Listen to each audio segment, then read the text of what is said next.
Clap along if you feel like happiness is the truth.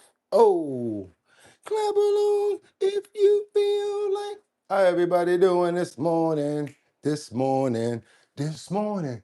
How everybody doing out there in YouTube land? It's your boy Boogotti NYC, and like I always tell you, you could have went anywhere. Fact of the matter that you came here to chill with me, I appreciate you. That's right, y'all. It's hump day. Let's get over this hump. Let's get over this hump.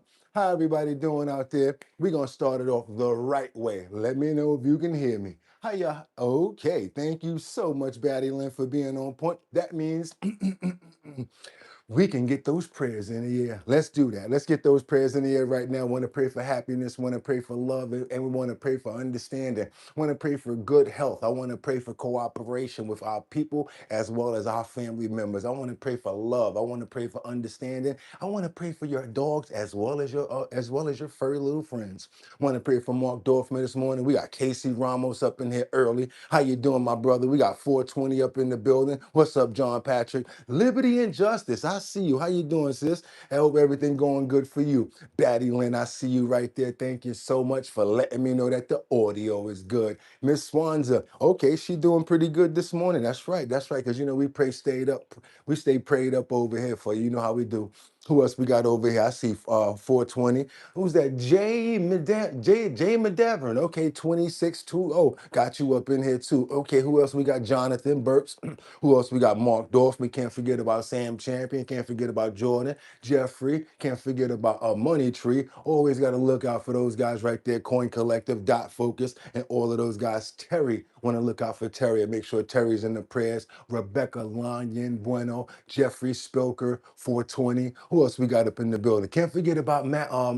Who's that right there? Teddy. Can't forget about Teddy. Can't forget about Teddy. Gotta show massive love to Teddy, you guys. Y'all know how we do it around here. And yes, Jordan Dowdy. That's right, you guys. It's almost time to get it on.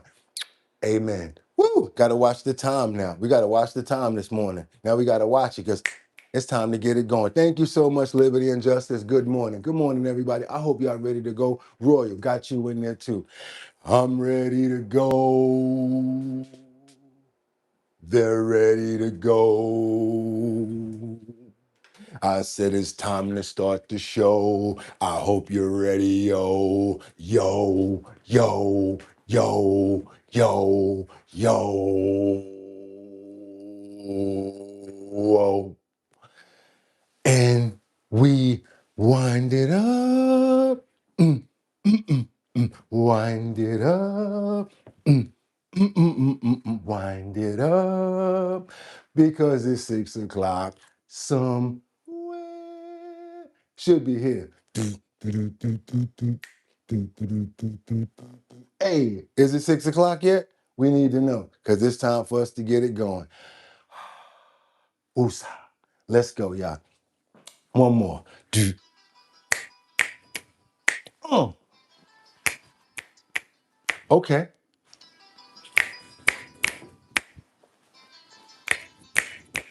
Ole. That's right, she got. And we gotta open up those pores.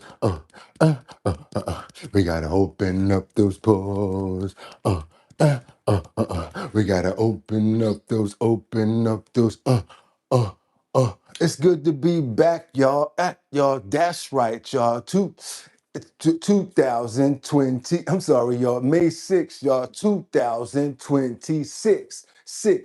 I'm your host, Boogotti NYC, and this is our bottom line. Where we be talking about this and that and chat and this and this and that.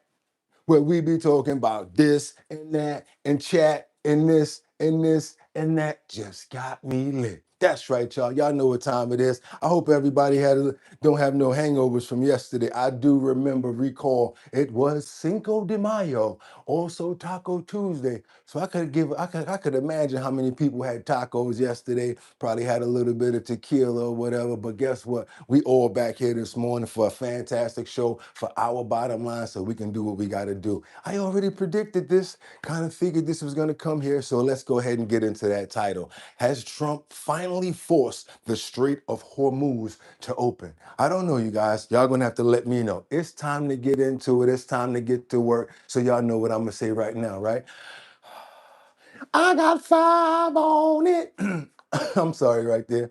I'm going to stack 5 videos at a time. I'm going to ask you guys to stay on topic, stay on point. Let me know where you're chiming in from because I love to go get content from where you're at. Also, let me know what time it is. It's 6 o'clock here, but that doesn't mean it's 6 o'clock there. Also, you guys, when I stack the 5, all I'm going to ask you guys to do is stay on topic, stay on point. That makes the dialogue go so much better. Thank you for all the love. Thank you for all the love and 100s over there, you guys. That's right. We're here to show love today. Hope you guys ready for some trending topics, current events, and much, much more. And without any further ado, let's get into these titles. Let's go. We got work to do. Has Trump finally forced the Strait of Hormuz to open? From what we heard, breaking news yesterday, this thing is supposed to be wrapped up, packaged up, signed, sealed, and delivered. So what we're hoping is that we see a little bit of different reflections in the stock market as well as at those gas pumps. Because if it's over, let's see it in our pockets. Let's keep on moving forward. Also, because we got chaos that was at the White House the other day where we had a child that got wounded from pow fire. We've got the follow-up story on that. And yes, yesterday there was some elections that went down in many different places, but why is Trump punishing his own party members? Yes, was not really in support of the people that were running yesterday. One of those people being Spencer Deary, who won by a thread. I'm talking about 1 point, you guys. So lucky. Sometimes you got to stay in the fight until it's at its very end. We got a lot to get into this morning: trending topics, current events, and much, much more. Can't wait, you guys. Let's see what we got coming up here. Let me get this audio for you. You know what I'm going to say. Got to say it the right way. Get your water, your tea, and your coffee, and let's get what we got to get. Let's get on, you guys. Let's get to work over here. Let's double tap that screen and get those likes up. We are here already. If you do appreciate the content already, go ahead and subscribe. We do appreciate if you share as well. We got some information coming in, like I said, from Trump, basically announcing breaking information. He makes major announcements about Iran. Let's keep on going, you guys. Let's see what's up here.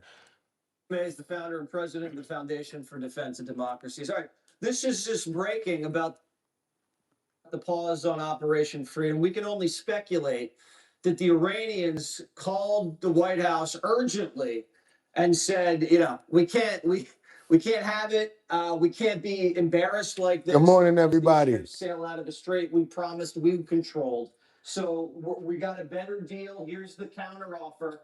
And the president must have seen that and said, as a gesture of goodwill, we'll pause it and see where it goes. Is that how you read it? Yeah, I do. And the only thing I have some skepticism about, Jesse, is I don't think they're going to come back and say, okay, here's a deal that meets the conditions the president has set. No nuclear weapons for us, no way. And we understand that the Strait of Hormuz is an international waterway. It's not some Saudi property that's part of our regime. I think they don't forget, the one place they have always been able to beat Americans in the past is in negotiations. So they think if I can get back to negotiations anyway, then we can win. To try to stall. So we'll see what happens with this, but I'm skeptical that they're going to offer anything reasonable. Yeah, they're always trying to screw around and buy time. But the president says it's just a pause. So he could see if they're serious. If they're not serious, Operation Freedom is back. And they have to be exposed as a completely defanged military that is just going to send out a bunch of Boston whalers to stop a destroyer. Well, I'm hoping that it is over. We're gonna keep on looking into it because if anything that we've learned about WAR around these parts is that they always say it's over, and then the next thing you know, what guys, what do? Boom, boom, boom. Let's keep on going because we do have the president actually some content from the Oval Office yesterday, hanging out with some sports stars over here. Trump reverses Obama's era youth health policy, brings in a couple of our little kids in here, and this is finally a good, refreshing moment right here that I think it'd be good for us. Let's go. Let's see what's going on here, you guys. That's great. What a career you've had to at a young age. And professional baseball pitcher, Noah Syndergaard, sometimes referred to as Thor. Yeah, he looks like Thor to me. That's whereas they very much like they look right. As a man, I wouldn't want to get into a fight with him. That would not be a good situation. This year we celebrate 250th anniversary of our country, and it's our nation's founding. It's a big deal. In addition, we have the World Cup, which is just now starting, and we have the Olympics. I got them both, and I was very proud of myself. I tried to say I got the 250th also, but that didn't work out too well. But I did get both the World Cup and I got the Olympics, and I was very proud of that. But I was very sad actually because I got them in my first term, and I said, "Oh wow, I'm not going to be able to go as president because they were in 6 years, so I wouldn't be president." I thought I'd easily win the election, which by the way I did. And unfortunately, bad things happened. It was a rigged election, and I said, "Oh, I'll do it again." I had the ultimate poll. I did so well, and I had the ultimate poll, and we won in a landslide. We won every single swing state. We won the popular vote. We won everything you can win. We won 87% of the counties in the United States. And I ended up with the Olympics, and I ended up with the World Cup. And very importantly, maybe the most important is we have the 250th. Them kids is like, man, can you just go ahead and finish so we can get out of here? Them kids do not want it. They're like, all right, we had enough of the White House. Is there anywhere else y'all could take us? Yeah, he talked a little bit about Gavin Newsom as well, you guys. As you know, they got a conflict ongoing and have been having a conflict for a long time. So yes, President actually had a couple of things that he spoke about when he spoke about Gavin Newsom, speaking about cognitiveness and yeah, sorry about that right now. Speaking about cognitiveness, a test that he actually had to take, speaking about how Gavin Newsom is not so smart and admits it, saying that it's not a smart thing to do. Let's keep on going into it, you guys. Let's go.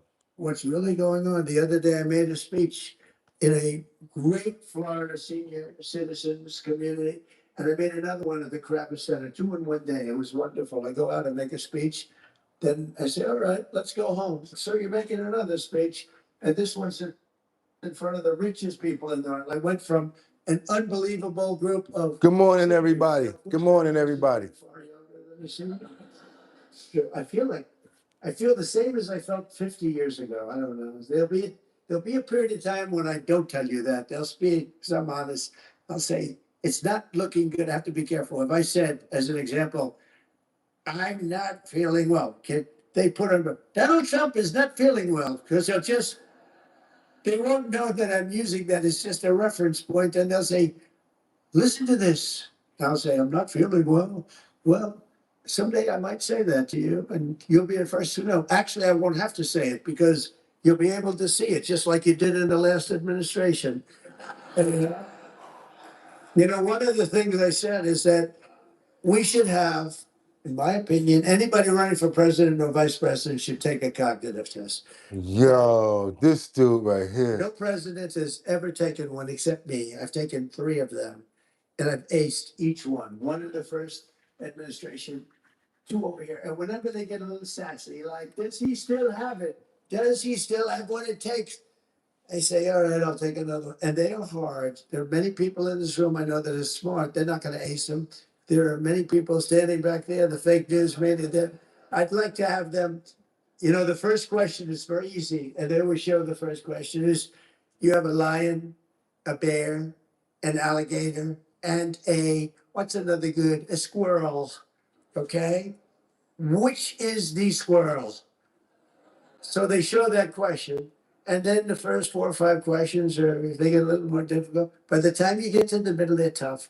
By the time you get to the end, I don't want to be insulting, but there won't be. I'm not going to do what Gavin Newsom said. You saw him.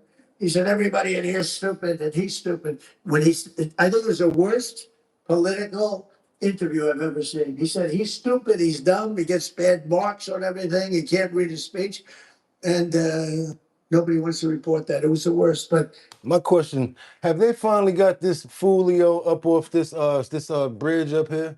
Anybody know about this fool right here? Anybody know about this protester? I know you guys, some of you guys live in Washington, D.C. Anybody know about this protester that remains on the top of the Frederick Douglass Bridge? Have they brought him down yet? Because you talk about cuckoo for Cocoa Puffs. I have no idea. I don't know what's going on with this dude right here. Let's bring this all the way back to get the top of this story right here. The protester who climbed the Frederick Douglass Memorial Bridge says that he is going to stay up there for a little while longer. Here's video of Guido Rocksteiner still giving the cameras a thumbs up. This is a new video of the climb last week. He climbed up Friday and told us today he is out of both food and water, but he says he can tough it out. We also have new video of him talking to police on the phone about the last time he climbed the bridge in protest. Were you here last time on the bridge? Yeah, I'm the same guy. Same guy. Okay. And when was it? 4 years ago? Okay. And what was it? What were you protesting 4 years ago? What? Okay. What are you protesting this? It was abortion. It was abortion. It was the overturning of Roe v. Wade. Okay. I got you. So then, what about this year? What about right now? Right now, it is the illegal attack on Iran. Okay. And the ongoing war. Okay. And the fact that we're in an AI crisis. He's crazy. This is a live look at the setup on the bridge right now. He told us today that he does plan to come down tomorrow. Oh boy, you're gonna come down, all right? And when you come down, they're gonna say, "Come here, watch your head." And you're gonna be like this. I did it for a reason. I don't like what's going on. Watch it. Excuse me, guys. Yeah, man, you know what's gonna happen. Sorry, you guys. Let me check this audio real quick. I just I just rubbed the little mic pack, and I want to make sure that the thing didn't go out. Some people just try to do anything to make their mark, to make their mission statement. Okay, you guys. I don't know how many people here feel like climbing the Frederick Douglass Bridge. I'm not, because I'm too scared of heights. By the time I would have got on the side, boom, I'd have fell and bust my head. Nah, I don't think so. Not your boy. Now we got to get on over to New Mexico. We got some situations over in New Mexico where a federal judge apologizing to the WADA power. This is pretty hit below the belt right here, you guys. So we have a federal judge who is apologizing to Alan. What is his name? To the power. Yeah, to the power that went over to the White House Correspondents' Dinner. This is crazy right here. Are you serious? Hold on a minute. This can't be correct right here. You mean to tell me oh, here we go right here. Let's go. Federal judge in D.C. apologizing to the man accused of attempting to assassinate President Trump at the White House Correspondents Association dinner. Quote, "What am I to say to Cole Allen? That this is going to be a fair process if we're putting him in a safe cell when he's not supposed to be in there. At a minimum, I should be apologizing to him. We are obligated to make sure he's taken care of. Mr. Allen, I'm sorry that things have not been the way that they are supposed to." End quote. This comes just a few hours after the suspect was taken off temporary suicide watch. He's due back in court on May 11th for a preliminary hearing. Constitutional attorney Mark Smith. Crazy. Mark, I'm going to give this judge a little bit of a lesson. While you are entitled to an objectively fair trial, you are not entitled to a subjectively fair incarceration. It's supposed to be tough. That is how we deter people from committing crimes in the first place, by making jail tough and not the Four Seasons. Your thoughts on this shocking comment by this judge? Well, Todd, I mean, you were there at the dinner, and you know this guy, based on the video evidence and his comments, was trying to kill as many people as possible, including the President of the United States. So in my view, it's simply crazy for Judge Fairqui here to criticize the conditions in which he has been currently held, because not only, obviously, has he demonstrated on videotape, no less, that he's a danger to other people, he also would, by virtue of reports, indicate he was not planning on surviving this attack, which suggests there's suicidal thoughts in his mind, which means he's a danger to himself. And based on the judge is worried about his conditions and how he's feeling about being in jail for after what he did. This is crazy. Evidence, it made sense for the Department of Prisons to basically keep him protecting from himself, protecting from others in a particular way. That is not unusual. And I think for the judge to criticize that, frankly, makes no sense. And I thought it's sort of a reckless comment, frankly. Very reckless. U.S. Attorney for Let's keep on going, you guys. I got more on deck. Double tap that screen if you like what you're seeing right now, because we got more information right here. I don't think we're getting into that because it's over. I'm not going to play any more of that stuff if it's not happening no more. What we got? We got some fraud coming up. We got lawmakers demand answers from who? Ilhan Omar. It's time, you guys. Let's get on over, see what's going on with Ilhan Omar. They're trying to find out what's going on with the quick fixes when it comes down to the numbers. She did not show up in court yesterday. It was Tuesday, even though it was Cinco de Mayo. I went to court, had to do what I had to do to file some more papers. If you got to go to court when they tell you go, you got to go. You can't be playing around with court. But if they don't have a strong enough subpoena and they don't have a chance to really get you to go, that's when it's kind of optional. We didn't know that was the reasoning why Ilhan Omar did not actually submit the paperwork that they were requesting from her. They did not have subpoena power. Didn't even know that. Let's get into it, you guys, and see what's going on with this. Minnesota lawmakers demanding answers about possible ties between Congresswoman Ilhan Omar and a $250 million fraud scheme. Mike Tobin joins us. Is this all about that program that was supposed to feed children during COVID? Well, there's a whole lot of it. You remember that Representative Ilhan Omar championed the legislation which Republicans say created the pathway for that Feeding Our Future scandal. A new financial disclosure also says she did not get rich while in office. Her accountant got it wrong, her office claims, by as much as $29 million. Now, the Minnesota House Fraud Committee wants answers, and they're not getting them. Financial disclosures have said the estate of Omar and her husband, Tim Minette, jumped from being in debt to somewhere between $6 million and $30 million in 2024. They amended their financial disclosure and released it to show the estate is really somewhere between $18,000 and $95,000. And then they blamed it on the accountant, by the way. They said it was the accounting, not them. They blame the multi-million-dollar discrepancy on an accountant who did not subtract the liabilities of Minette's businesses. And this is the same congresswoman who championed that Meals Act. That was the COVID relief program intended to provide food for poor kids suffering during the pandemic. It turned into a $250 million boondoggle, restaurants billing for meals that were never provided. How many people think she's gonna get away with this? Because I got a feeling, I mean, she's really slippery, y'all. I'm on a ledge right here. I'm 50-50. I'm telling you guys straight up and down. I think she got a chance of getting away scot-free with this. They're already saying she got a lot of power. I want to ask you guys, if you think that she has a chance of getting away with this, I want to see a thumbs up, just like this. That means that you guys probably think that, hey, she already got the money. Now she done cooked the books. She's going to get away with the dough. Or if not, if you think that she's going to get caught up, man, woman, that's right, Chub Rock style, thumbs down if you guys think that she's going to get caught up, okay? If you think that they're going to find some information, then she's going to get caught up, thumbs down. But if you think she's going to get away scot-free, go ahead and give those thumbs up. What we got over here? Amanda got the thumbs up. Teddy Marcel, I think so too, bro. I don't know. Robert, I don't know, Robert. Okay, I don't know. Oh, who else we got over here? We got Jay that says thumbs up. She gonna get away with it, Royal. Okay, is Trump live? Okay, he needs to be locked up. Anybody else? She ain't special. Okay, she needs to be locked up. CA100 says thumbs up. Miss Swan's a thumbs down. She think that she gonna get caught up. I don't care. I don't know. Mean Scott. Okay, thumbs down, Trump Bunny. Who else you got? Scammer. Okay, if the Millennium Collective says thumbs up, she gonna get away with it. Okay, what else you got over here? Okay, who else we got? Wishful thinking, that's right. Audrey says thumbs down. I'm old, I concur. Liberty and Justice thinks that she's gonna probably get away with it. She didn't do anything. Look at that right there. John says she didn't do anything.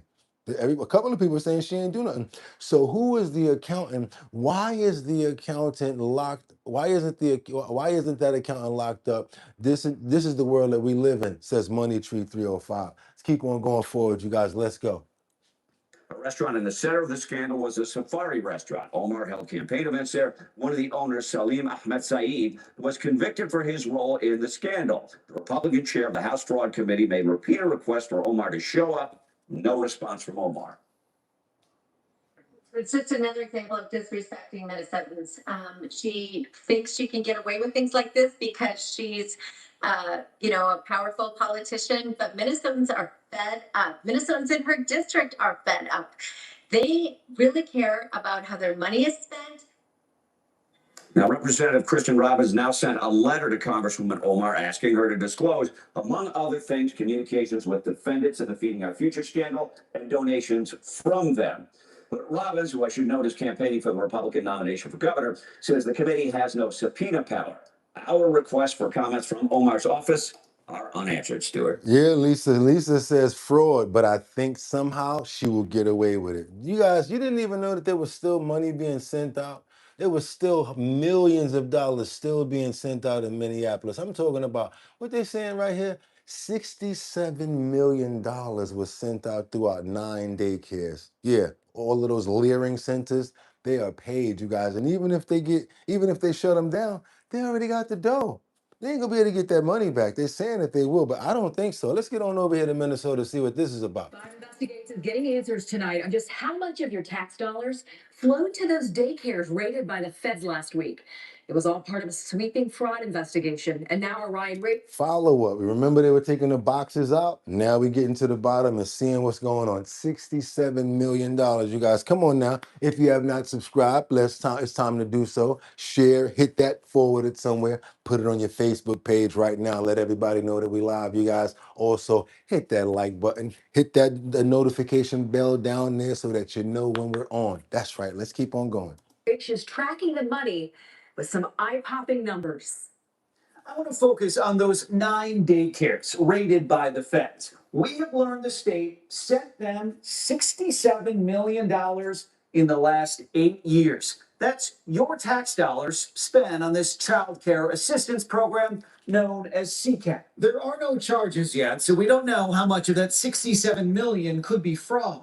But what we do know may help us understand what investigators are looking for in all those boxes that agents hauled away. We look back at the last 8 years, but I want to focus on just the last 2 years in state data that we obtained. These 9 providers went from collecting. Brian King Falcone says, what are we leering today? Look at that. 55 Coffee House. Lisa Roy says, we need that money back. For real. About $8 million in 2023 to more than $16 million in 2025. That's more than double in just 2 years. But then look at this. The number of kids served remained relatively flat. A little fluctuation, but right about 1,000 kids every single year. Who's watching this? Nobody. Phil Krieke is a former state lawmaker, a small business owner, and a longtime watchdog with the Taxpayer League of Minnesota. So I think So who's watching this? Nobody.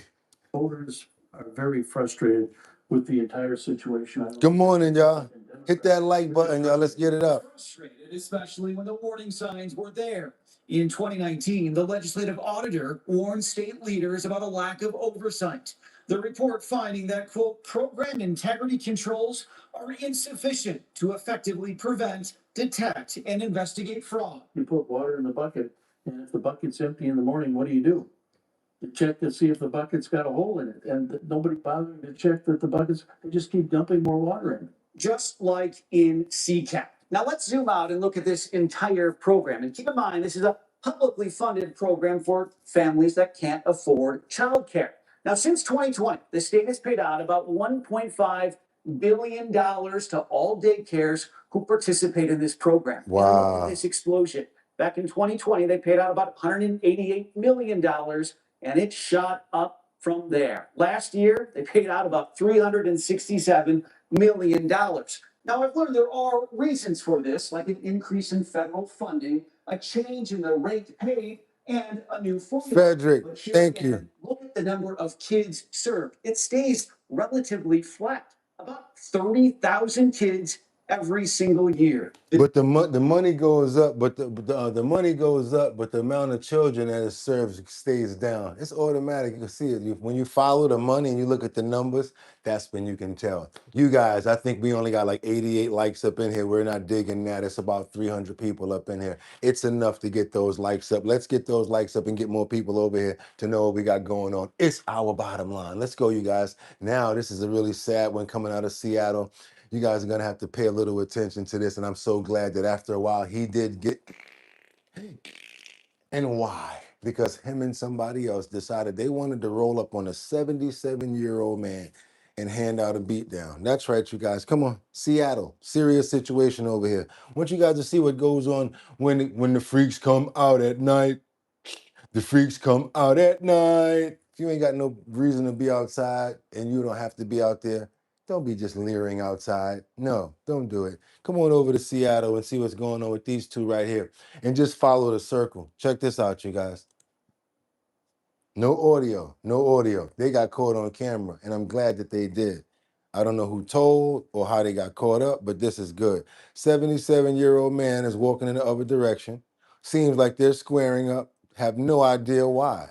He's trying to go around them. Boop, boop, knocks him down to the ground. Other guy hits him. Now he was about to kick him, knock him down to the ground. And he's still down there. He has the nerve to put his phone in his hand and tap him on his back and walk. Like, this is some craziness over here. Put his phone back in his hand, leave him on the ground, and go tap his boy on his back like we just did something. What's this?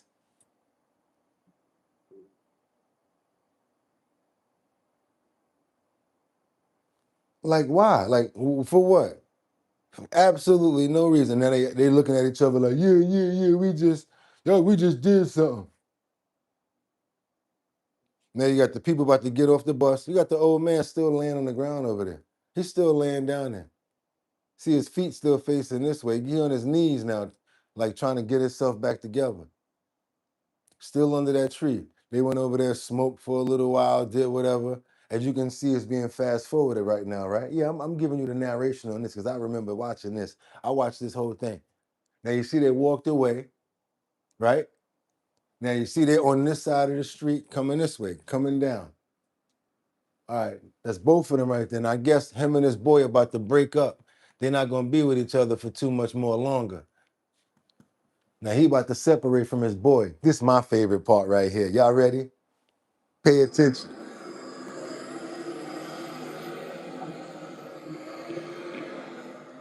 My favorite part.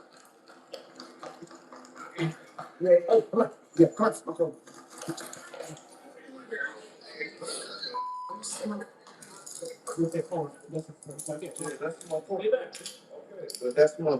Hey, I got the wrong person. But I'll put myself right. Okay, go ahead. This is when he gets extra respectful. Starts to speak about how he respects the police officers and how, oh, it's a pretty nice night out here, huh, officer? Oh, yeah, by the way, my family member is such and such. You know Katie, right? Might as well be Katie Kaboom right now because where you going, homeboy? It doesn't matter. Let's keep going. Let's go. That's his phone. That's his phone? My phone is right here. Your phone is here? You have any weapons on you? No, sir, I do not. Watch your head. Talking to the brother? Yeah. Did you hit somebody on it? So he's asking him, do you know anything about what's going on? Asking the guy with the shiesty on halfway, right? And then he's like, I don't know what's going on, but that's my phone that y'all got. He was holding on to my phone, so let me get my phone. He's like, yeah, that's his phone. My phone is in my pocket. A little small conversation that ain't really meaning nothing. This is the part that I like. When they start trying to drop names, I'm talking about that's when you're trying to tell them everybody that you know. But don't you understand at this point, they already know you? And they already saw what you did. It doesn't matter. You're on video, Foolio. Let's go. No, sir. Are you sure? I'm positive. Because there's about 3 people that pointed you out with the pink shirt. I don't know. You heard that? He said, did you hit anybody? He said, no, I'm not me, not true. He said, you sure? Because there's about 3 people that pointed you out. He said, who? He said, the pink shirt. So now he's identifying someone who just identified him. Very smart. That's why they tell you anything you say can and will be used against you in the court of law. Now watch your head. Yeah. Come on, y'all. Let's go. I'm just telling you. And between me and you, yeah, my sister, she's a senator of Minnesota. Okay, so let's do this. Between me and you, my sister, she's the senator of Minnesota. I respect the law. I'll tell you that. All right. Let's walk him back to my car. Okay, we got the victim over there. We can get him out. And they got the victim, so all they got to do is bring him to the window. Yes, that was him. Yes, take the security measures off the cuff now, so that every time we go like that, it can get a little tighter. Come on. See ya. Now this is called good police work right here. Got the wrong person? You work for the state? He said, "You got the wrong person. I work for the state." He tried everything. My cousin is a senator. You know what I'm saying? My sister's a senator. He just said he worked for the state. He going for the gusto, y'all. You got kid? Yeah. The mayor. Yeah. That's it. That's all. That's my last one. He said, "That's all I'm gonna say. That's my last word." Yeah. That's it. That's all that's out there. No, you're being audio video recorded, just so you know. Yes, sir. You're being audio and video recorded, just so you know. And then you know what's real bad about it? He said it to him while he was being locked up. So he knows that everything that you just said will be used against him in court. Let me get a little rewind over here. I like that part about Katie. You know who Katie is? You know who Katie is? And then he said, "Is your camera rolling?" Yeah. I know. The mayor. Yeah. That's it. That's all. That's my last one. Is it? Yeah. That's it. That's all that's out there. No, you're being audio and video recorded, just so you know. Yes, sir. I respect that. I respect the law. I respect the police. So I'm telling you why you're being detained. Okay. Well, you've been pointing out that you assaulted somebody. You know, after that. Okay. So we're gonna put you in front of the car. We're gonna figure out what's going on, and we'll go from there. Sir. Yes, sir. Right now, I'm being detained. Yep. You're being detained. You're not arrested. You're not arrested yet. Okay. Just so you know what's going on. Oh, but I guarantee you, because they got all that footage before, he got arrested. Trust me, he didn't. Those cuffs. They said, "You know what? Okay, so hold on. That's him." All they had to do was have him go right across the street. Was that him? Yeah, that was him. And you don't want to be part of one of them blind lineups where you just standing there looking like a thuntadunk like this. And they're like, "Yeah, that's him." Next thing you know, when they take you and put you in a car, woo, it's over. Because if it wasn't you, they'd take the handcuffs off. Y'all, stay out of trouble. And don't drop names like this fool over here. You know, Katie? You know, I work for the state. I mean, he was trying everything. I actually donate to the Policemen's Benevolent Association as well. You want to see my card? It's in my wallet. You guys, they be trying everything once them bracelets go on. Silver bracelets. Come on, y'all. Let's keep on moving forward. We got to get on over to what? Mexico. The Mexican governor has stepped down after U.S. accusations of cartel ties. Let's keep on moving forward, you guys. Double tap that screen. Let's get those likes up. It's our bottom line. He stepped down after a while, huh? So we got another mayor that's stepping in while he stepped out. I guess there must be some merit to what's going on. Talking about he going to temporarily step down. Man, please. Felicidades, gobernadora. Lawmakers for the Mexican Sinaloa state swore in a new acting governor on Saturday, a day after Governor Ruben Rocha said he would step down temporarily. Rocha has denied allegations made in a U.S. indictment on Wednesday of aiding one of the country's most powerful drug cartels. Son falsas. In televised remarks late Friday, Rocha said he was innocent and left his post with a quote, clean conscience while an investigation takes place. He labeled the U.S. charges against him as an attack on the ruling political movement. Good questions. What was the purpose of beating up the old man in the first place? It just was stupid. Katie Jones, and I'm glad that he just threw her name out there like that, because you got her looking foolish for having somebody out there that's supposed to be your family member. Why are you on the street looking homeless and drunk, or under the influence or something that's making you act like that? He didn't seem like he was messed up, probably a little bit inebriated though. Movement, a thorny issue for President Claudia Sheinbaum, who is a member of the same Morena party as Rocha. The indictment also charged a slew of other current and former Mexican officials for allegedly conspiring with the Sinaloa cartel to import massive quantities of narcotics into the U.S. The U.S. has been exerting increasing pressure on Mexico to step up efforts to root out corruption and official collusion with organized crime. While corruption is a top concern for Mexicans, there is also immense sensitivity about U.S. interference. especially at a time when President Donald Trump has repeatedly threatened military action against the cartels. And he's been doing it too. She don't want to be a part of it. I told you guys, when you live in the backyard, you can't be messing with the pit bull like that. You can't be out there talking too much crap, because as soon as it get dark or as soon as it get a quiet area, they're gonna come after her. She's being smart. She has no other choice. Don't know if she's got her hand in the pot, but hey, we're gonna find out, because the governor is now gone and they just changed the governor. Let's keep on moving forward. We got to go right back over to, we got another one after this. Hold on a minute. Is this that one with, oh yeah, we got El Chapo. You know, El Chapo has been inside of the Colorado Supermax. He's been there for a number of years now.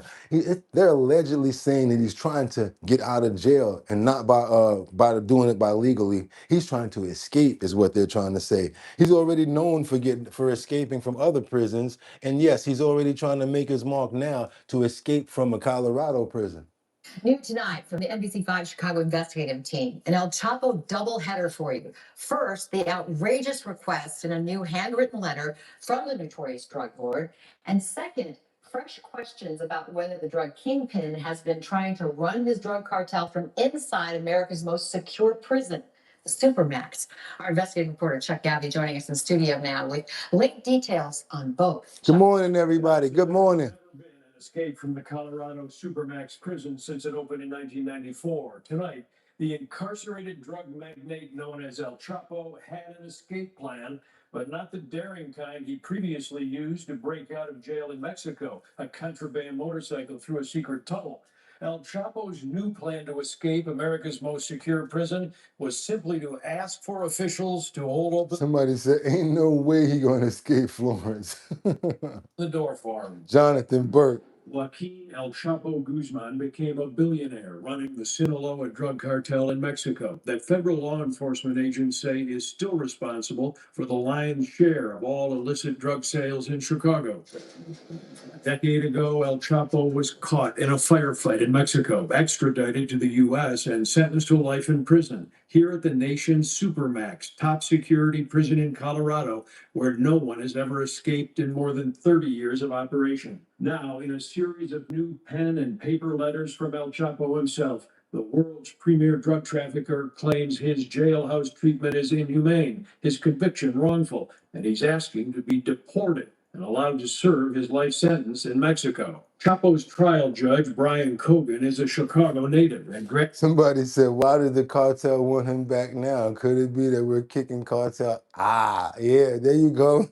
graduate of the University of Illinois. In this ruling on Tuesday, What's up, Jordan? Judge Cogan says Chapo's documents make no sense and none of them have legal merit. Request denied. He's in a United States prison, and he's not happy about it. And obviously, he tried to write a letter to the judge, and it was shut down like it should be. Mike Gannon is a former top official at the Drug Enforcement Administration Chicago Division. Gannon and I talked about this new report by a Mexican news agency that claims El Chapo has managed to communicate with his sons from the U.S. Supermax prison. Quoting a confidential report last year from the U.S. Bureau of Prisons. Two of Chapo's sons are charged in Chicago and in federal custody here. Yeah, I mean, Chuck, that doesn't surprise me one bit. Just like the way these drug traffickers and people like El Chapo operate, they look for any vulnerability they can, and they're criminals, and they're going to do anything they can with any vulnerability that's exposed to them.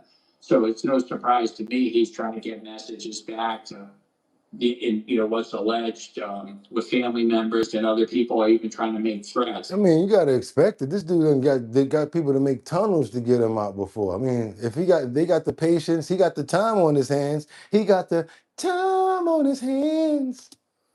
A confidential Bureau of Prisons report last year found that El Chapo had used an intermediary to deliver coded messages to his adult children regarding their ongoing criminal enterprise. That was said to have happened despite El Chapo being held under an ongoing and exceedingly strict special lockdown. Okay, you guys, he got the ways to get the messages out, but let's see if it's actually gonna materialize to anything. That's right, you guys. Let's go. El Chapo. Where else were you gonna see that at? That's right. Our Bottom Line, #1 show on YouTube. You guys, let's double tap that screen and get those likes up. Let's go ahead and get those likes up to let everybody know what we got going on over here. I got more for you. It's not over. It ain't over. Also, make sure that you get notified by hitting that little bell down there. That's the notification bell. When you hit it, you got to go to all, because that means that you'll get all notifications from our channel. And if you have not joined the Discord already, I don't know what you're waiting for, because that joint be jumping. Discord, Our Bottom Line, number one Discord too. You know what we do over there after we finish our health and wellness section? We make sure that we put the videos up on our Discord. This way you guys can always go back to check out the health and wellness videos. Let's get on over to New Jersey right now, Newark to be exact. We got a passenger that was taken into custody. Watch your head. That's right, you guys. Acting up on the plane. Don't they learn about this already? Don't they know better? I guess this guy, he didn't get the memo. So you know what happened to him?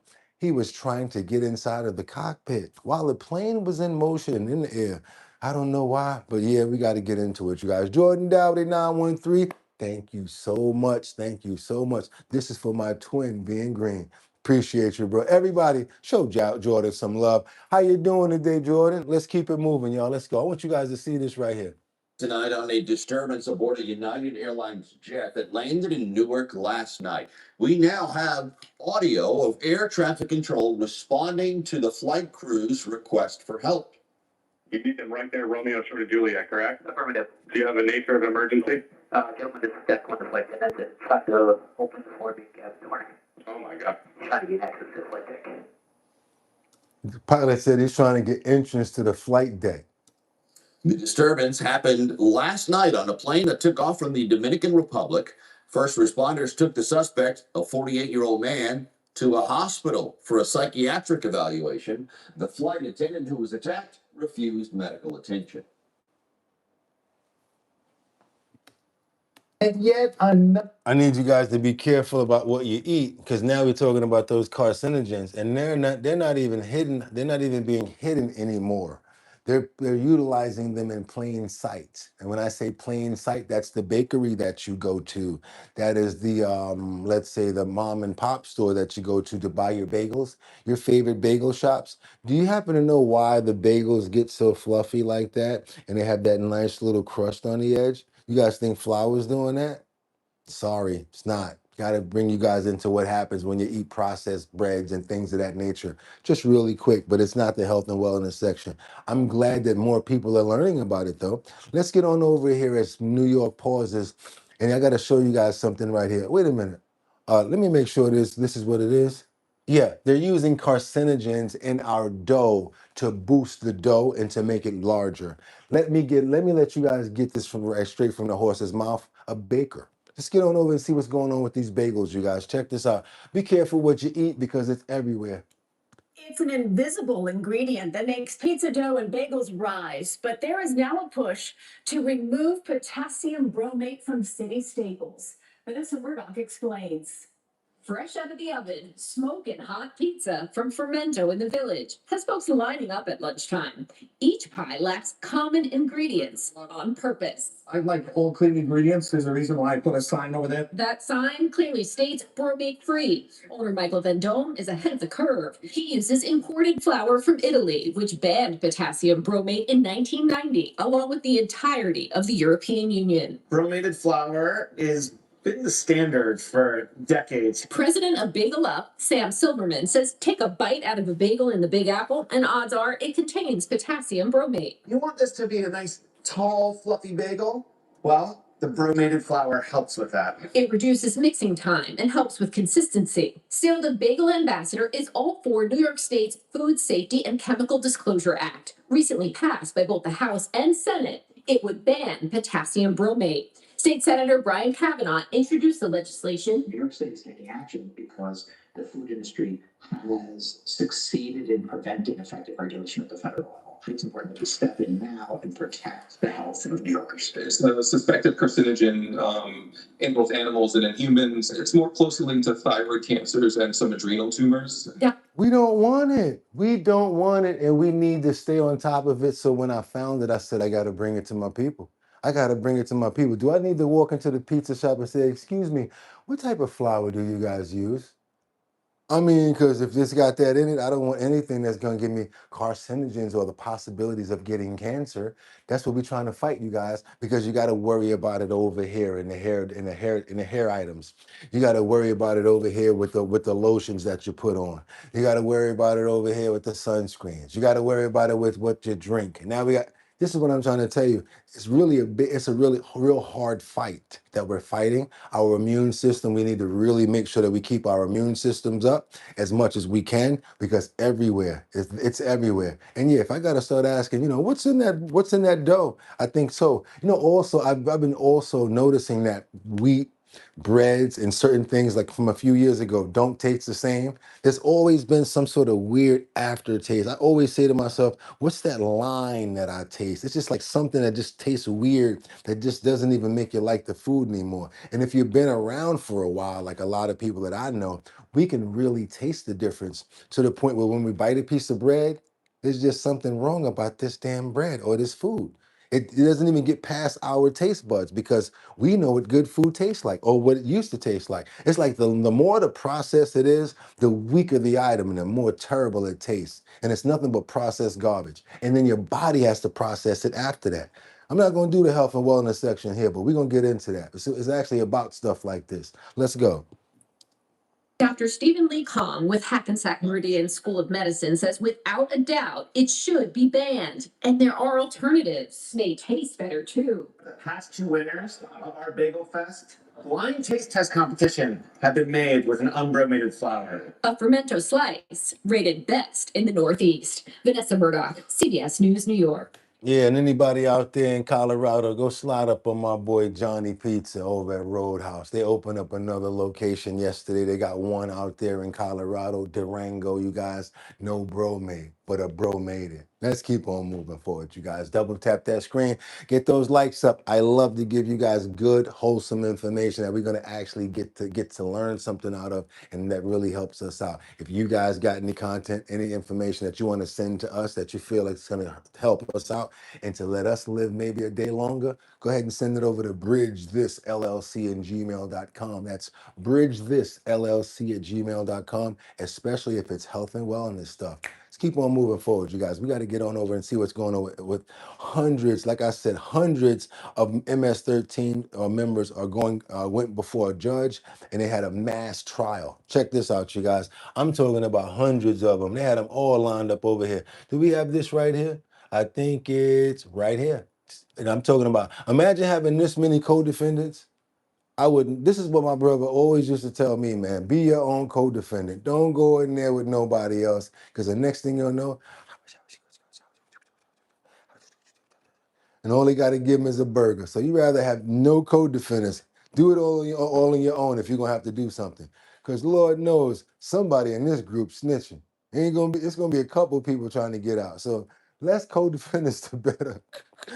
These fools got hundreds of co-defendants over here. So that means you're responsible for what he did. The man sitting next to the man. Yeah, that's how they do it when it come down to gangs. Now you all are responsible. So it's not one big RICO. RICO. Let's go, y'all.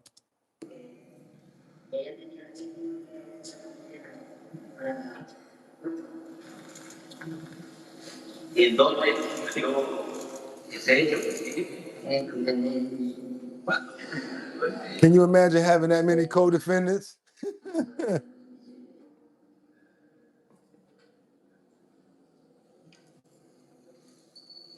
Like, yeah, man, you responsible for what he did last week, since you guys are all together. And then he told him to do something over there, and he did it. And then them three over there was with that guy when he powed and went for the bank job.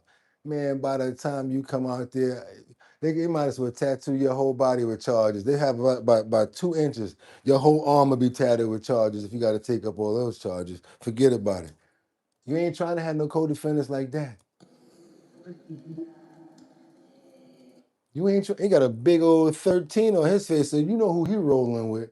Imagine he roll up on you. Man, listen, give it all up. Hey, you got it. There you go, sir. God bless you. You want this too? Everything? Wallet, all that. Are you good? No problem. There you go. I'm good, but he look like he been in there since birth. It's a problem going on over here. And look at the one in front of him. He just like this. If I get out of here, it's all of them. Now look at this. It's not a game. Glad they off the street, right?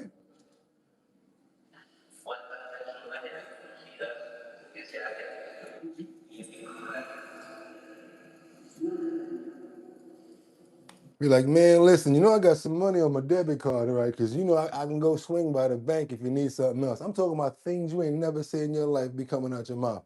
But bank right there. I ain't got no problem with your service. You take all the money you want. Man, listen, ain't mess with the big old on his face like that. Man, that ain't no Mike Tyson tattoo right there.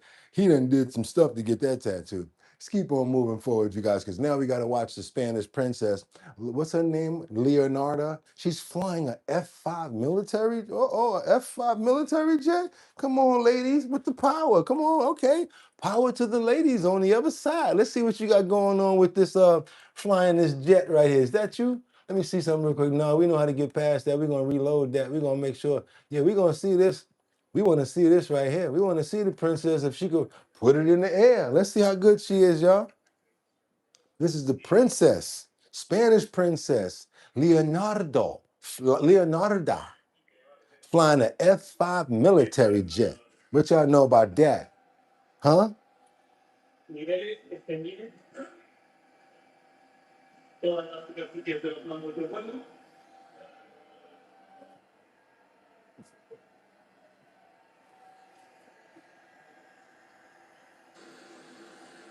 Oh, I didn't say she was going to be the pilot. I just said she was going to be in it.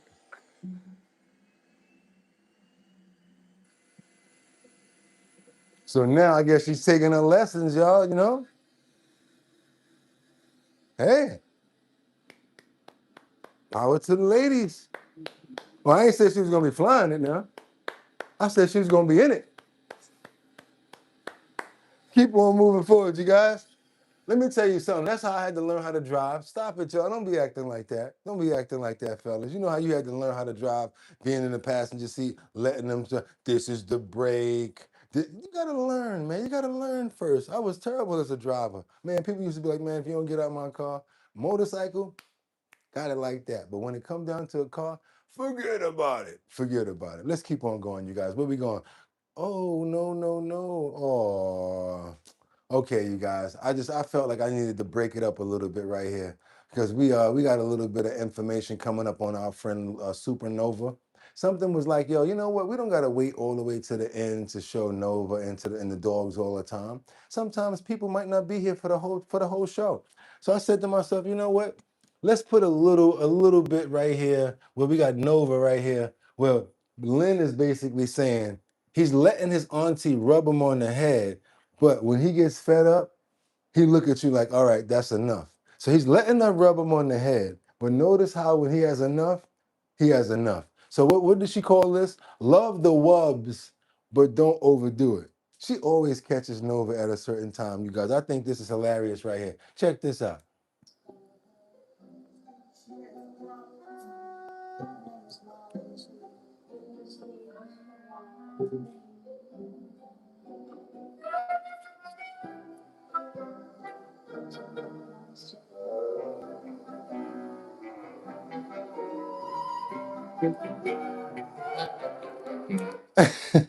she, she put in the abbreviations around this time. He was over it. Look how he looking at her. He like, all right, that's enough. Don't rub my head no more. These dogs be having so much character. They're about to start talking soon, y'all.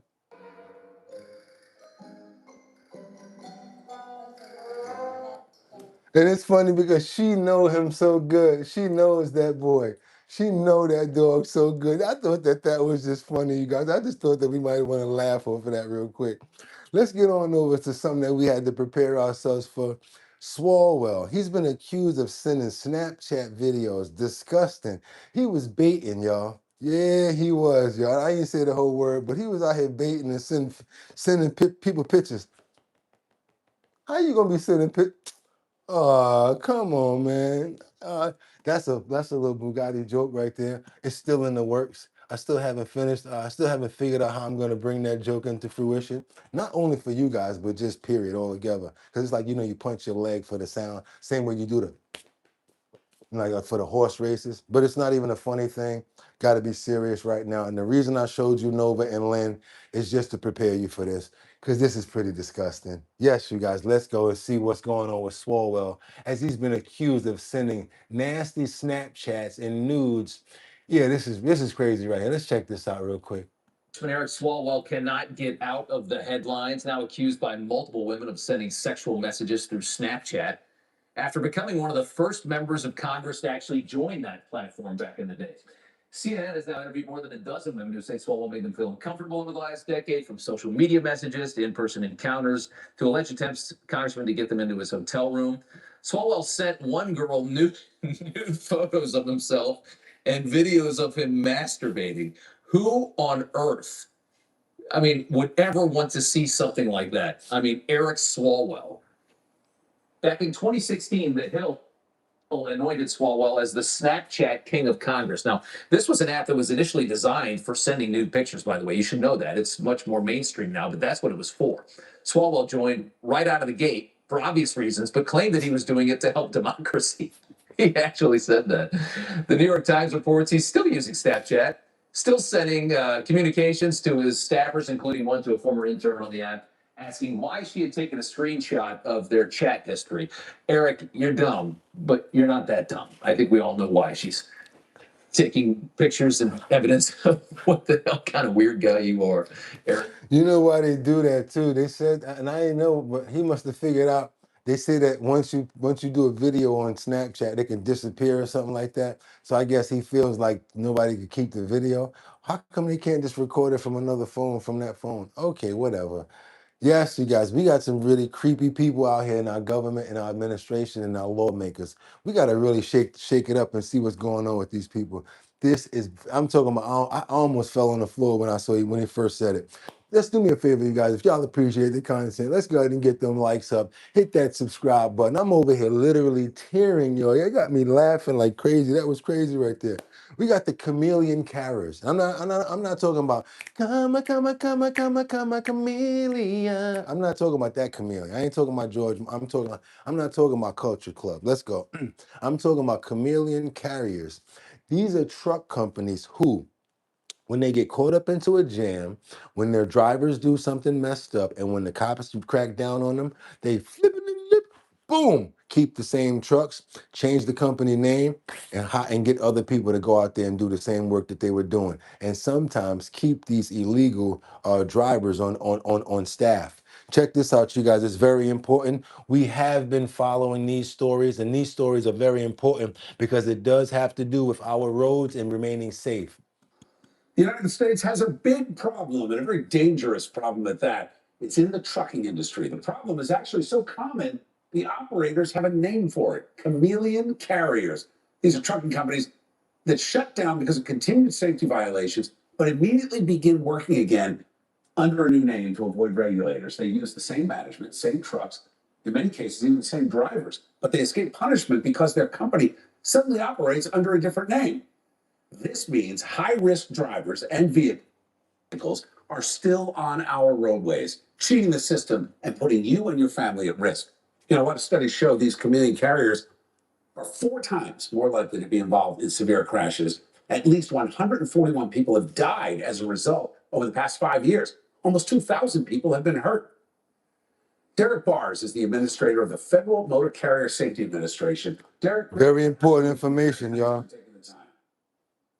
Good to see you again. Thank you. Yeah, great seeing you again. You know, we had this conversation over the weekend. I want to ask you, the problem unscrupulous owners? Is it a lack of attention from the regulators?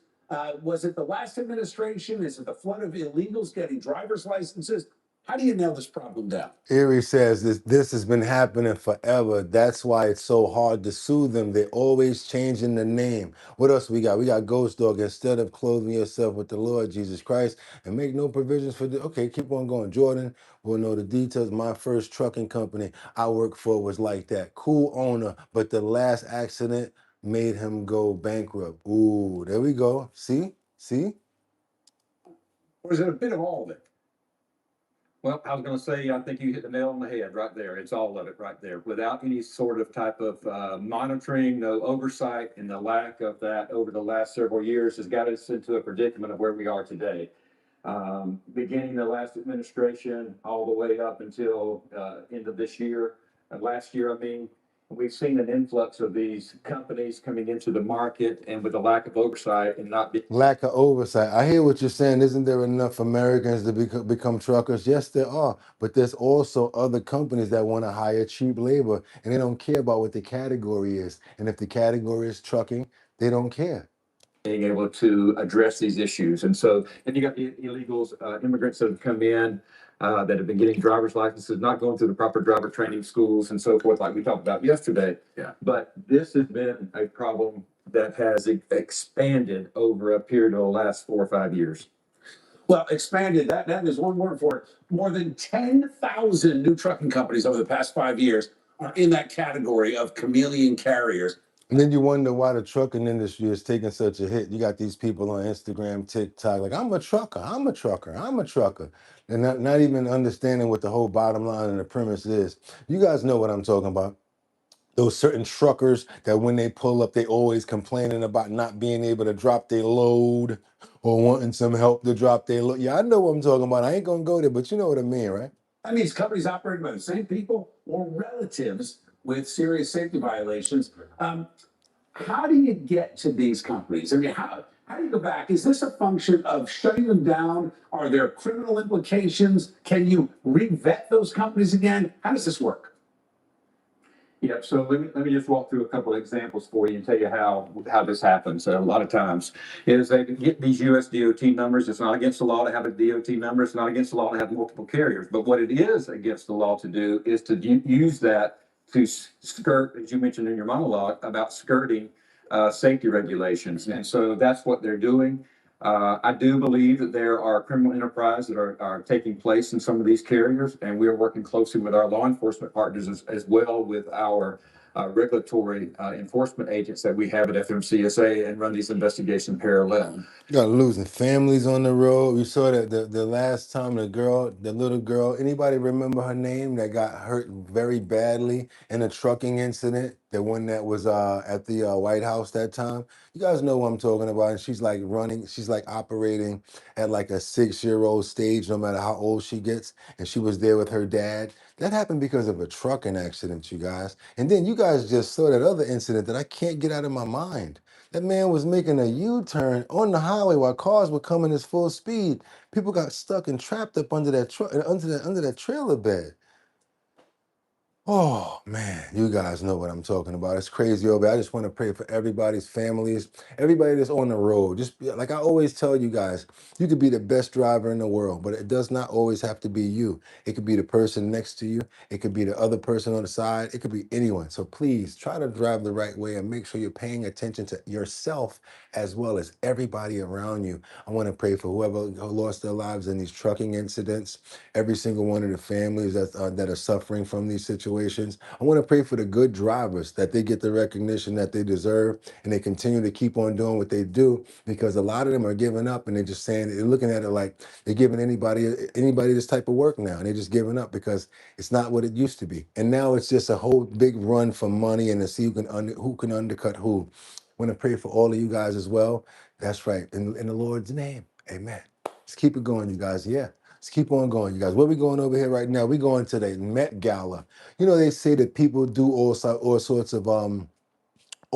of debates and all sorts of fighting back in different ways. You know, that some people may see holding a sign as fighting back. Some people may say that, you know, yelling is a way to fight back. Some people may say blocking the streets is a way to fight back, right? I never thought about doing anything like this. Let's get on over to the Met Gala, where they actually use bottles of urine. That's right. That was scattered around the Met Gala ahead of Jeff Bezos' Met Gala. That's right. You guys heard it. This is the way that they decided that they wanted to fight back, you guys. So let's get on over to the Met and see how it all came out.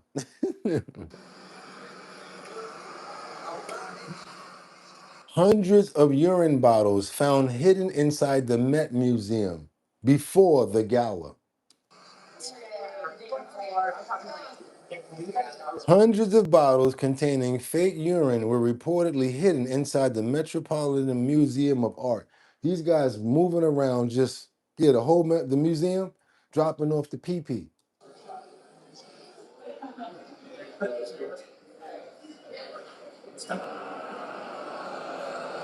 Just so you guys know, it's not real pee-pee. They're saying it's food-colored water. They're saying it's water that got food coloring. And they did this ahead of the Met Gala on May 4th, where Jeff Bezos is serving as the chair.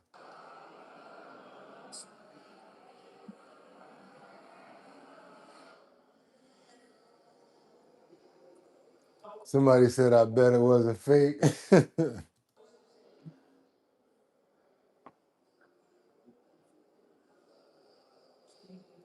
Somebody said clean pee sells a lot. It's not pee, probably. It's food colored in water. I mean, if somebody really took their time to do this, that'd be pretty disgusting.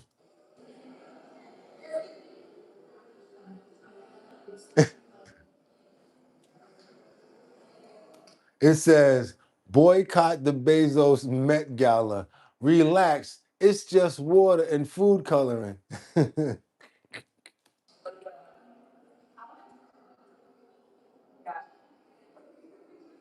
Thank you so much. I don't know where I'll be finding this stuff at, Darnell. I have no idea. I don't know.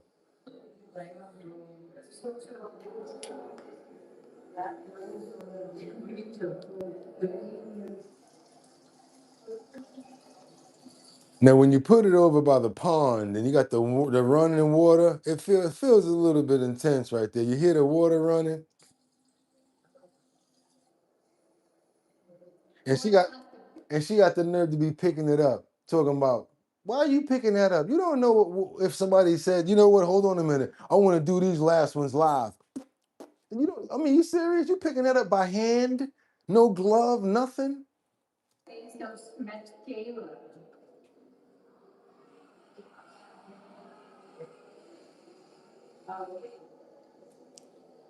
Look like she wanted to take it with her. Like, you know what? I do got a disappointment with my PO tomorrow. You know what I'm saying? I might have to go ahead and use this here. You know what I'm saying? That clean pee is kind of expensive on the market.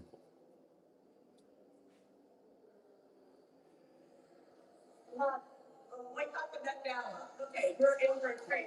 Somebody's boycotting that gala. Be different from the other sculptures we have seen so far. Yeah.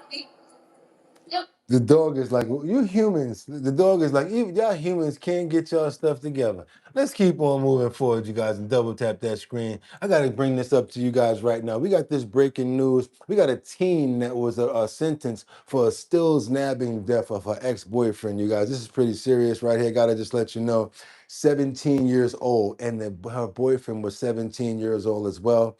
She just got, I think, about 17 years for this stills nabbing that she just did. You guys, thank you so much, my brother Brian King Falcone, member for a month. Get those likes up for the best show in the morning, you guys. Let's see if we can reach 500 today. Let's go. Let's get it, you guys. Let's see what's going on.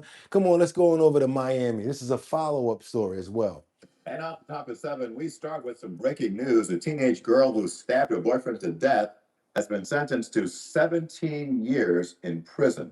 The stabbing happened back in 2024 when both she and the victim were just 17.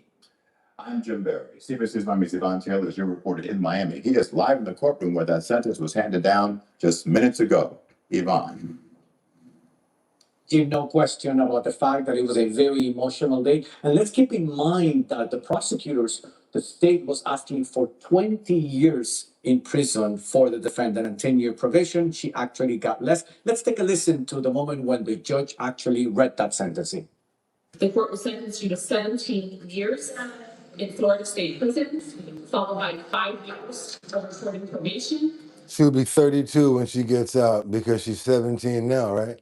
Special condition of that probation, you will have to go mental health evaluation and abide by your 8 to 5 years. Please. 34? Yeah, 34.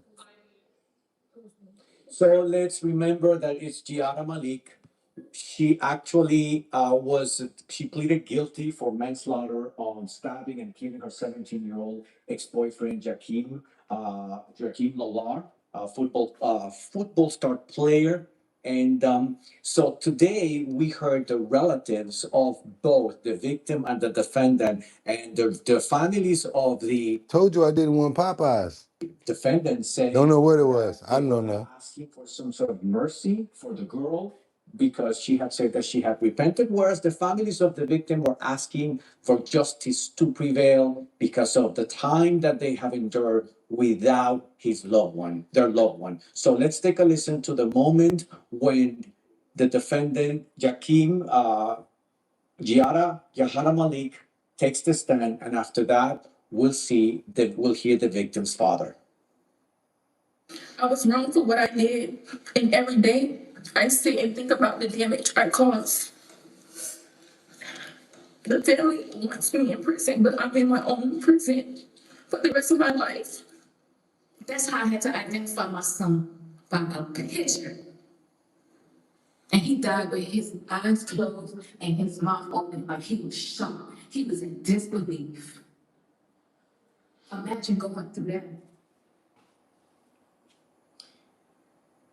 So this crime happened on December 20th of 2024 at an apartment building in Liberty City. Just a few minutes ago, and I don't know if you can see from right behind me, the relatives of both the victim and the defendant, they came up close to microphones and addressed how they feel about this sentencing that was announced today. Evidently, we will have that coming up at 11 p.m. Oh, you guys, yeah, that's the end of the 17-year-old's life. That's what I'm trying to say, you guys. They never understand the value of life now. Now she gets it. Now she wants to feel bad about it, but she still didn't.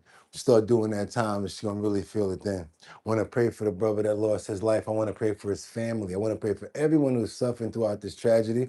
As you guys can see, it's on both sides. Her mother's suffering, feeling pain. The father's going through it right now.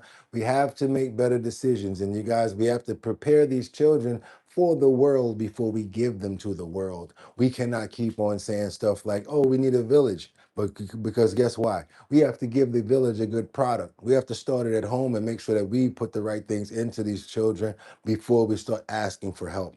It starts at home. I'd like to pray for all of the family members, every single person that lost their life in this, and as well as everybody who's going through it. Let's let them get through this as best as they can. We ask for strength, Lord, and we ask for love, and we ask for togetherness. Amen. Let's keep on going, you guys. Let's go. Let's keep on going. Let's keep going. Irma, if you don't like it, it's up to you. You can, you know what I'm saying? You know what you can do if you don't like the praying, you know?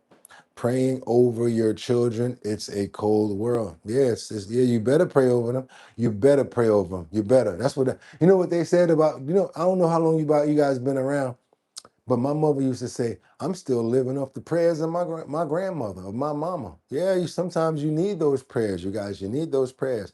Let's keep on moving forward because I think this fool right here needed some prayers too. Is this who I think it is coming up right now? Yeah, no, not even. I'm not even going to say that because he don't need no prayers. They said that he was a devil and he didn't even double back when they said it. Talking about Jeffrey Epstein. We got some information over here where the victims are speaking at Capitol Hill for the first time publicly before the legislation. Got some follow-up on that.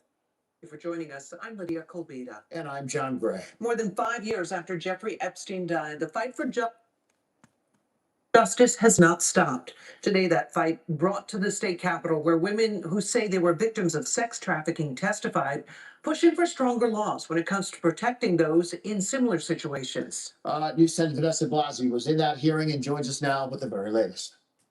Good evening. This is the first time that alleged victims of Jeffrey Epstein testified publicly in front of a legislative body. 4 women spoke aloud today, sharing their stories with us. We got to hear that emotion that you could still feel lingering in these halls even hours later. Through some tears, the women told us that the fight is not over. I am a survivor. I am a victim and survivor. And I am a victim and survivor. I'm a victim and survivor of Jeffrey Epstein sex trafficking. 4 women, each from different walks of life. I grew up in the Bronx. I grew up in Queens, New York. Wow. One story. This is the first time I have spoken out publicly. Corinne Silva, Lara Bloom McGee, Alexandra Golomatis, and Glendis Espinal, all saying it took decades to be in the chair they were in on Monday. I'm here today, but it took me a lifetime to be able to speak about what happened to me. And for both It takes a lot of people much longer to be able to come out and say stuff like this. So people, I need you guys to have a little bit of compassion, a little bit of respect, because everybody's not out for a bag. Everybody's not lying. And when it's this amount of people, where there's smoke, most of the time there's fire, you guys. And we do know that Jeffrey Epstein, this piece of crap right here, was convicted of doing just that. So everybody's not all out for a bag. No, sorry. Even if you say it, ain't gonna even read it. the abuse from Jeffrey Epstein, a wealthy businessman and sex offender who died back in 2019, started here. Thanks, Sonny. The first time he sexually abused me, I was 14 years old. He made me massage and touch him in places I felt uncomfortable with, Affecting them for the rest of their lives. because I was sex trafficked to Epstein. I have suffered a lifetime of mental hardship. I have suffered deep shame and depression. But today, these women want to change the narrative. Senator Zelmore Myrie is introducing a bill that would protect victims of sex trafficking and seek punitive damages to all those involved. The three main points of the bill would establish the crime of benefiting from a sex trafficking venture, establish civil action for victims, and revive actions barred by the statute of limitations. What we are trying to do is to change the law such that So Columbus, all I'm saying is this. Everyone is not lying and after a bag. Everyone is not lying. no matter how rich you are, no matter how powerful you are, no matter where you fall on the chart in the network of benefiting, that you will be held accountable. Currently in New York, the criminal statute of limitations is 5 years, blocking all of these women from getting justice. These women say if there is anyone still out there that has not spoken out, they want you to remember this. The shame is not yours to hold. There's nothing to be shameful about. I carried that shame with me for over 20 years, and the shame is 100% on the perpetrators.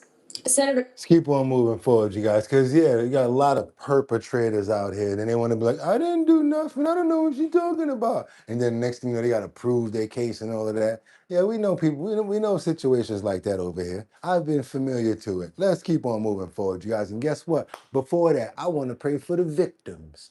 I want to pray for the people that went through this. I want to pray for all women and all men, all children who have ever been a victim of anything like this. I want to pray for their bodies to go through healing. I want to pray for their mental and their physical to come back together, because I'm gonna tell you, it's a lot that goes along with dealing with stuff like this, and it's really hard for some people to actually even come out and say stuff. Sometimes a lot of people bottle this stuff up and they take it with them, and they bottle it up and they do things and they hurt themselves. So we're glad that people can actually speak and get their words out, and it's only right. And again, everybody's not a liar. I want to pray for these ladies as well as all victims. Amen. Let's keep on going, you guys. We got to get on over to Florida / Panama City, where we got this Mariana S. offender. That's right, you guys. They got him arrested for allegedly having Chills Now Pilsnorn on his phone. And he's already known that he ain't supposed to be having nothing like this. And yeah, you got caught up again? Good. Take him on to the back. He looked like he's crazy already. Let's get him up out of here. Let's pack him up. A sex offender was arrested for possession of child pornography. The Jackson County Sheriff's Office says John Wilson had images and videos depicting young children on his cell phone device. Deputies reported that Wilson was already on sex offender probation at the time of the investigation. Wilson was taken into custody without incident. He's charged with 15 counts of possession of child pornography and 1 count of unlawful use of a two-way communication device. During Wilson's first appearance, he was issued a $385,000 bond. Oh boy, watch the children. Please watch the kids. And if you gotta talk to them and show them any type of videos and stuff like that, I don't even know if I can say no anymore. I don't even know if I can say anything about like what I used to say. Like, yeah, you might want to think about showing them the video first. Cause now I gotta look at myself and be like, yeah, but bro, did you see what just happened? So you got to be worrying about what you showing the kids to try to prevent, but it's better to show them some real stuff, because then they're gonna get why you always on their back. Why you always say call me? Why you always say text me? Mom, come on now. You always get your butt over here and sit down. Come on over here and be nice about it. I love you. You know, sit down, show one or two of these videos. This right here is the reason why I want you to text me, because I love you and I don't want nothing to happen to you, my baby. Conversations, you guys, and next thing you know, you probably get up and say, you know what, you're right, Mom, because such and such is kind of weird. Might tell you something. Start a line of dialogue, you guys, get them used to it. Real life, it's a real thing. You got to show them reality. Thank you so much, Angels Among Us, for the alley-oop. Right out of nowhere. Let's keep on going. Father, truck driver, hit by a jet wheel. You didn't hear about this story? I was supposed to show you guys this yesterday. His father is going to explain how he actually made it out of this situation right here. Yeah, father of a Baltimore truck driver was hit by a jet wheel, fell out the sky, some craziness. Now, a shocking moment at Newark Liberty Airport in New Jersey after a Baltimore area truck driver is hit by United Airlines jet over the weekend. Hello, everybody. I'm Dennis Valera. Welcome to WJZ's All Local News at 6. The driver is back home tonight recovering. Now the NTSB is officially classifying this as an accident. WJZ is live at 6. Tara Lynch is on your corner in North Baltimore. Now, Tara, you've learned the driver is back home in Maryland now. Lucky. Dennis, I just spoke exclusively to the driver's father, Warren Wardley Sr. The father tells me that he's just lucky that his son is here with him right now. He says that his son is suffering several injuries physically and mentally, but that he's lucky to be alive.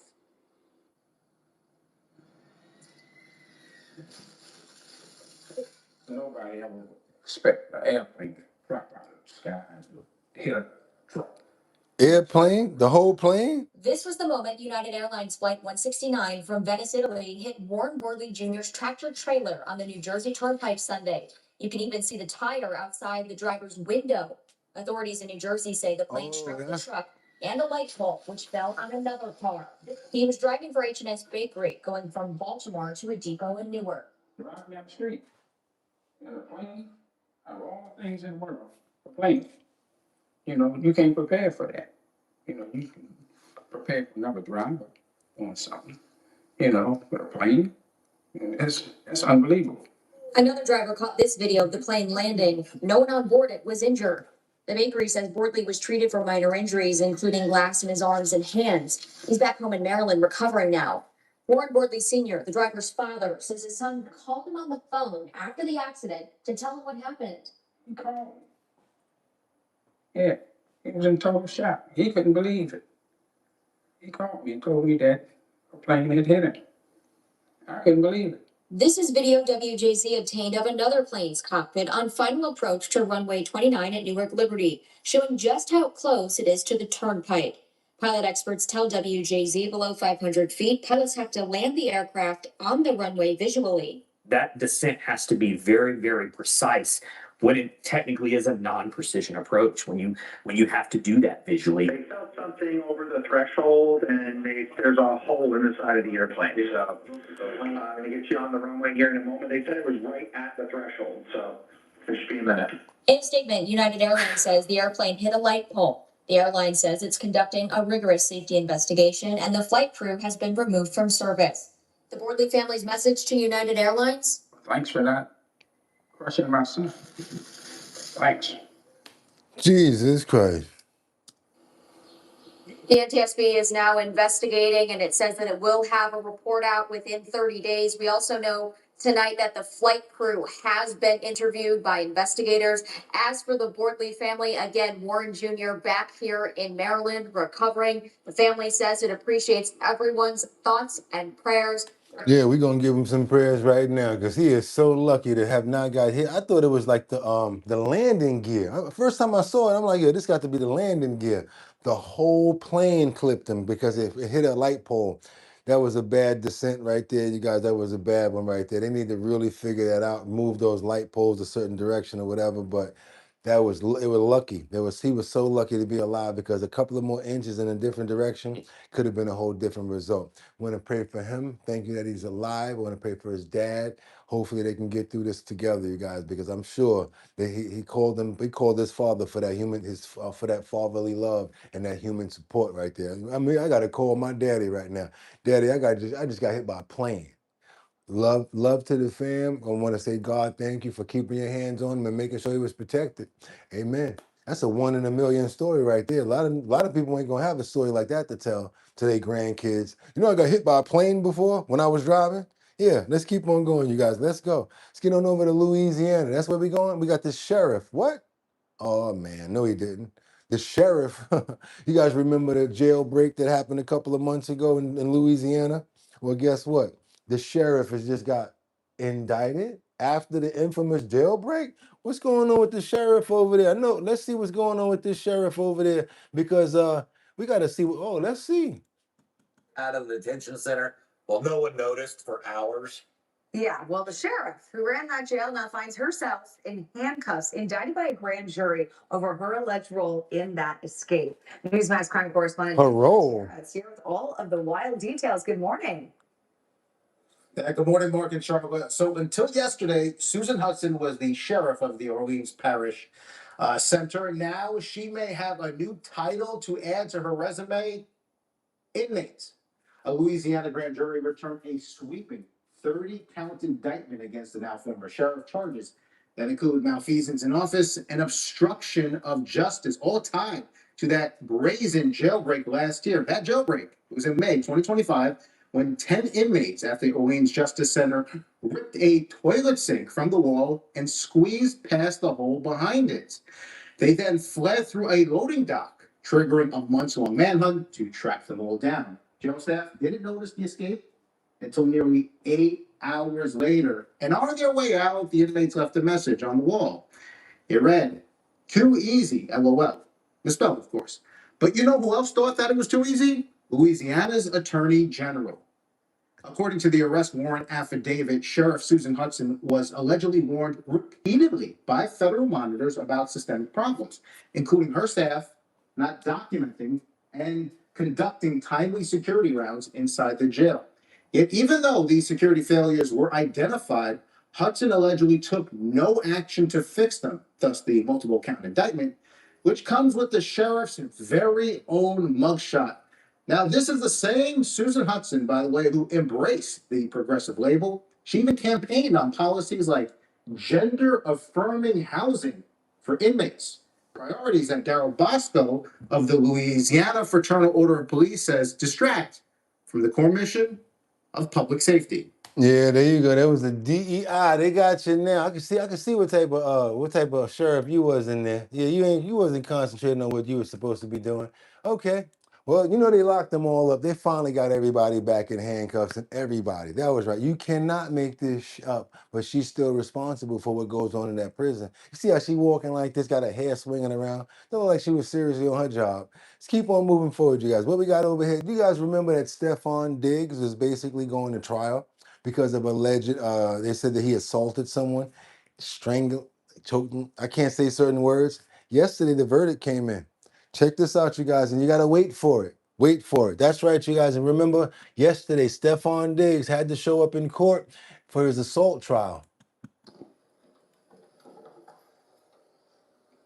Will the jurors and the defendant remain standing? All others may be seated.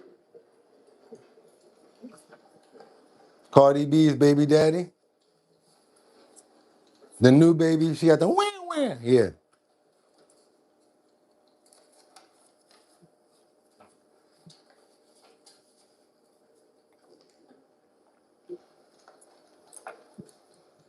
Now they're waiting for the decision from the jury to see if he's going to be found guilty or not guilty of the assault. Has your jury agreed upon a verdict? Yes. On count one, strangulation or suffocation, what is your verdict? Guilty or not guilty? Not guilty.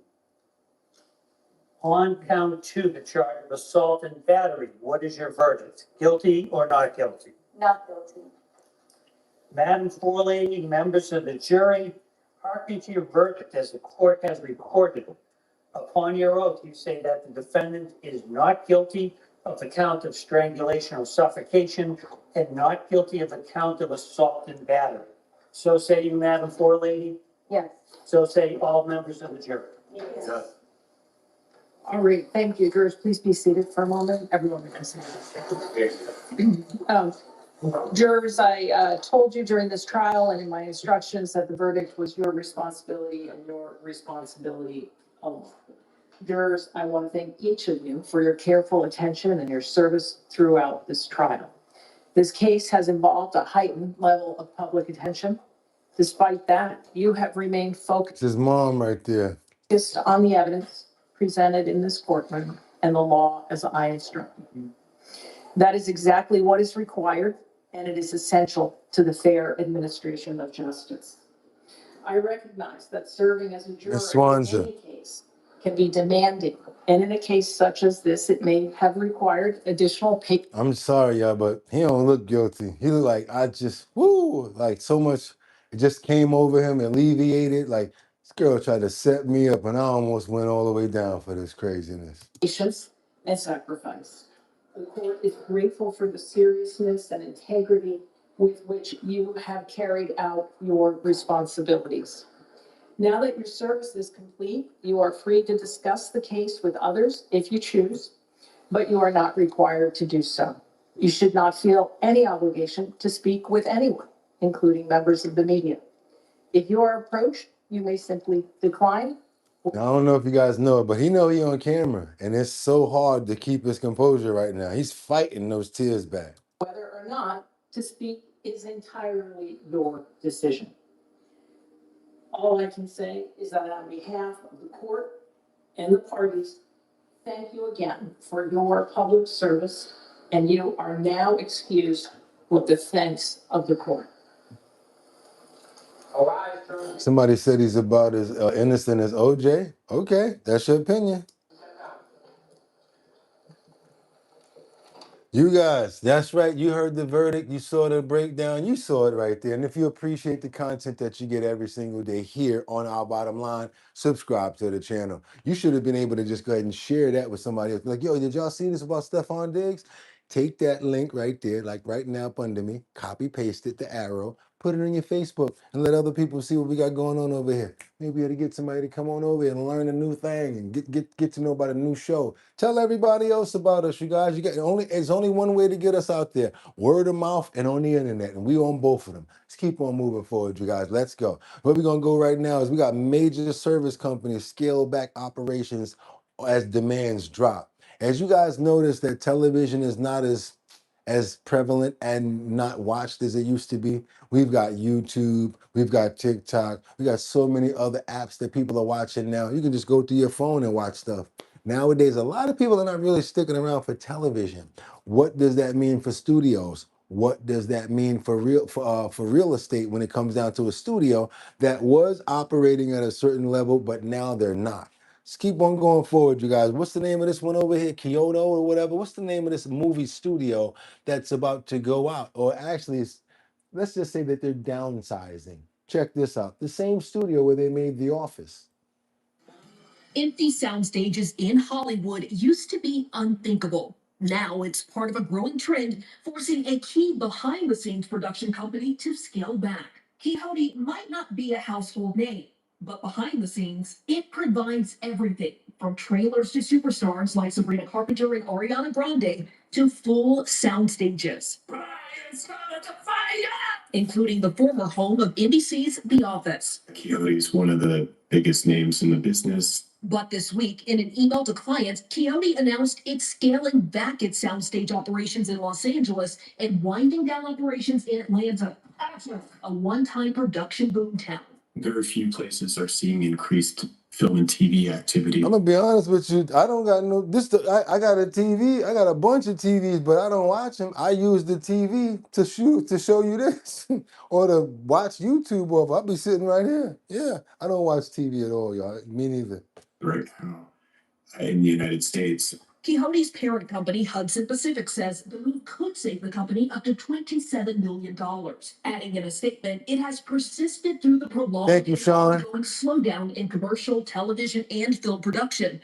But ultimately, industry conditions have forced difficult decisions. So 50 Cent with the G-Unit Studios, Tyler Perry with their studios, that's because they got a select type of formats and things like that. And there's not a lot of other sound stages that they can go shoot on. So those type of places are probably going to be able to run Also, 50's got a lot of deals going on with like Netflix and other places like that, not necessarily regular TV. That's why that's going on for the people who asked. For years, Hollywood is worried about productions leaving California for better financial incentives in other states. The issue now, there are fewer productions to keep the industry booming. Television production has declined for 3 straight years. In 2025, there was an 11% drop in premieres of TV shows versus 2024. But there's a twist. Not every production space is struggling. Hudson Pacific says its Sunset Studio stages are nearly fully booked, signaling demand hasn't gone away, it's just shifting. It's shifted going certain places. I think for Hollywood, this is a wake-up call when a company like Quixote scales back, because it's saying that the need for physical production is diminishing. Why do you think companies that you'd have never thought that will be together are now together? Walt Disney, Paramount, all of them are just trying to live, trying to survive, and they're doing whatever they got to do, whatever mergers, just to stay afloat. It's about the content, you guys. And that should be alarming to a lot of people, but there will be ways to pivot, hopefully, and turn that around. And for an industry built on reinvention, this is a reality check. A reminder that in Hollywood, not every story gets a sequel. And you're trying to, again, another thing that I don't like, you know, that what somebody said just now, trying to have everything behind subscriptions. And that's why everybody out. We can't just keep on subscribing here, subscribing there, subscribing there. $3 for Netflix, $14 for, how many subscriptions do we have to have? That's ridiculous. Put us on your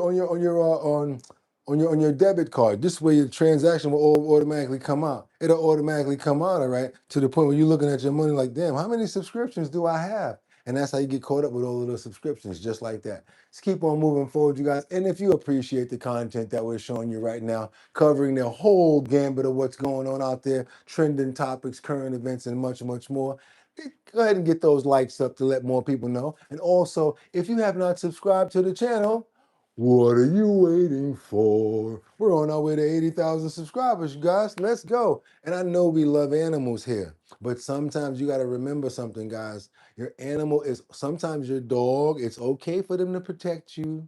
Yeah, it's not just to have a lap dog all the time. Sometimes that Rottweiler or that German Shepherd may have to defend you, especially depending on where you live at. If you live around bears, if you live around craziness, if you live, Lord knows what you have to deal with.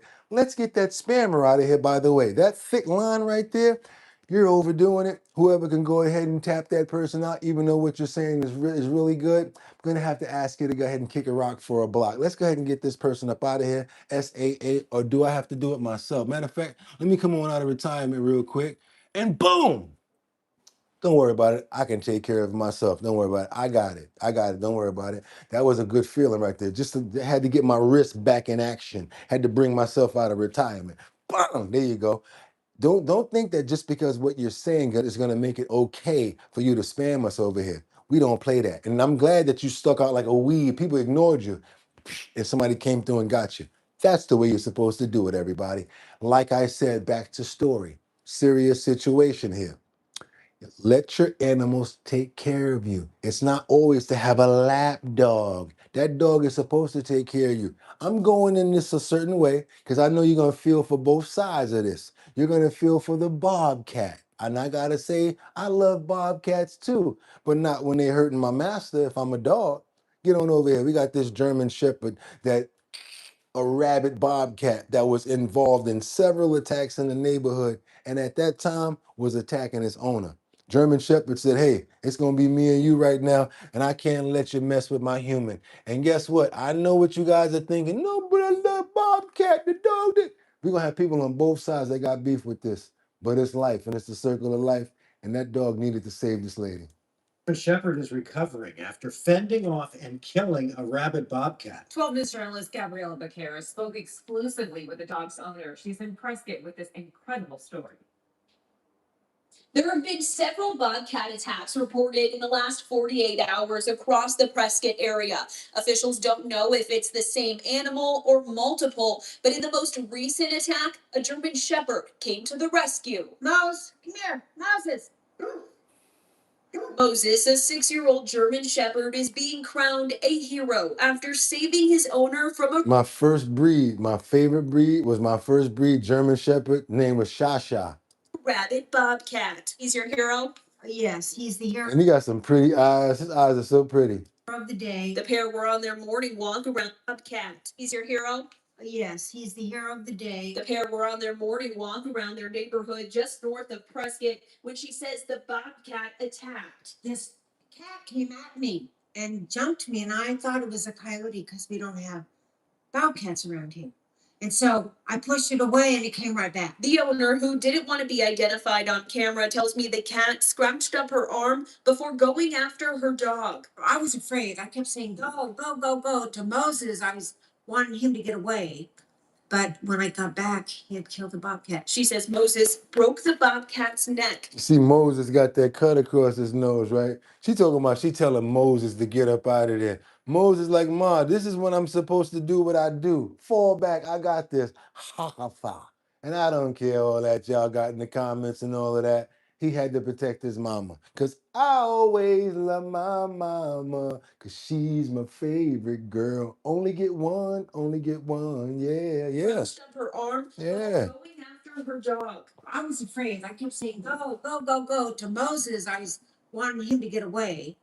But when I got back, he had killed the bobcat. Moses is like, yeah, she told me to leave and all of that, y'all, but I was just waiting for her to go away because I had to get on him. He got that little cut on his nose. You see that cut on his nose? He got a cut on his nose from fighting that bobcat. He says Moses broke the bobcat's neck, killing it right in her driveway. He did what dogs, the German Shepherds do. The bobcat tested positive for rabies, according to Arizona Game and Fish Department. Bobcats are cats. They have cat in their name. They're pretty skittish. They don't like people. They want to stay as far away from people as possible. So when these situations happen and a bobcat is indeed being aggressive towards humans or pets, it almost always means that they're going to test positive for rabies. So that means that the bobcat did have rabies and was attacking her. Now they got to be careful because human beings, they say you won't be able to survive that rabies there. Be careful. And the dog saved her life. The Yavapai County Sheriff's Office says there were 3 other reported bobcat attacks within the past 48 hours. They're not sure if it's the same animal, but they're warning residents that other wildlife could be infected. These incidents are still very rare. Moses is up to date on his rabies vaccine, but will be quarantined at home for the next month and a half. His owner is also being treated, but is expected to be okay. I like that Scott the Rock said, Moses, don't worry, the ladies dig scars. Painful, but it could be so much worse. She says she's just grateful to have Moses by her side. He's amazing. Yeah, he's an amazing dog, and he's also very sweet. Any people or pets attacked by wild animals are encouraged to seek medical attention immediately. Near Prescott, Gabriella Becerra, 12 News. Prescott, you guys, it's in Prescott. I used to actually live in AZ, near Prescott. Let's go ahead and give some love to Moses.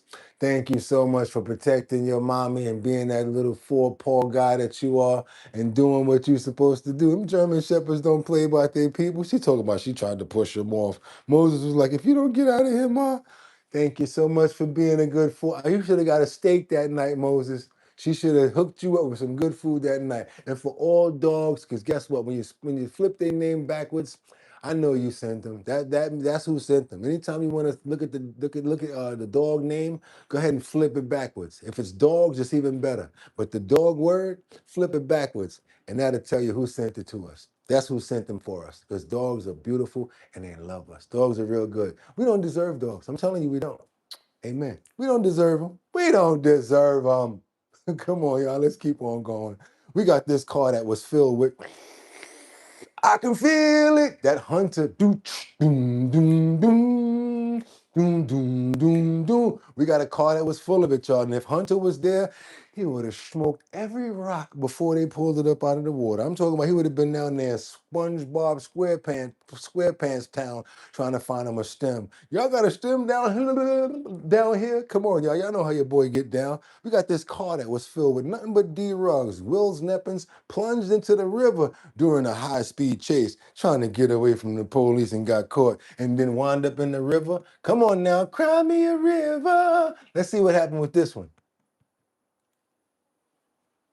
high-speed chase. Let's go.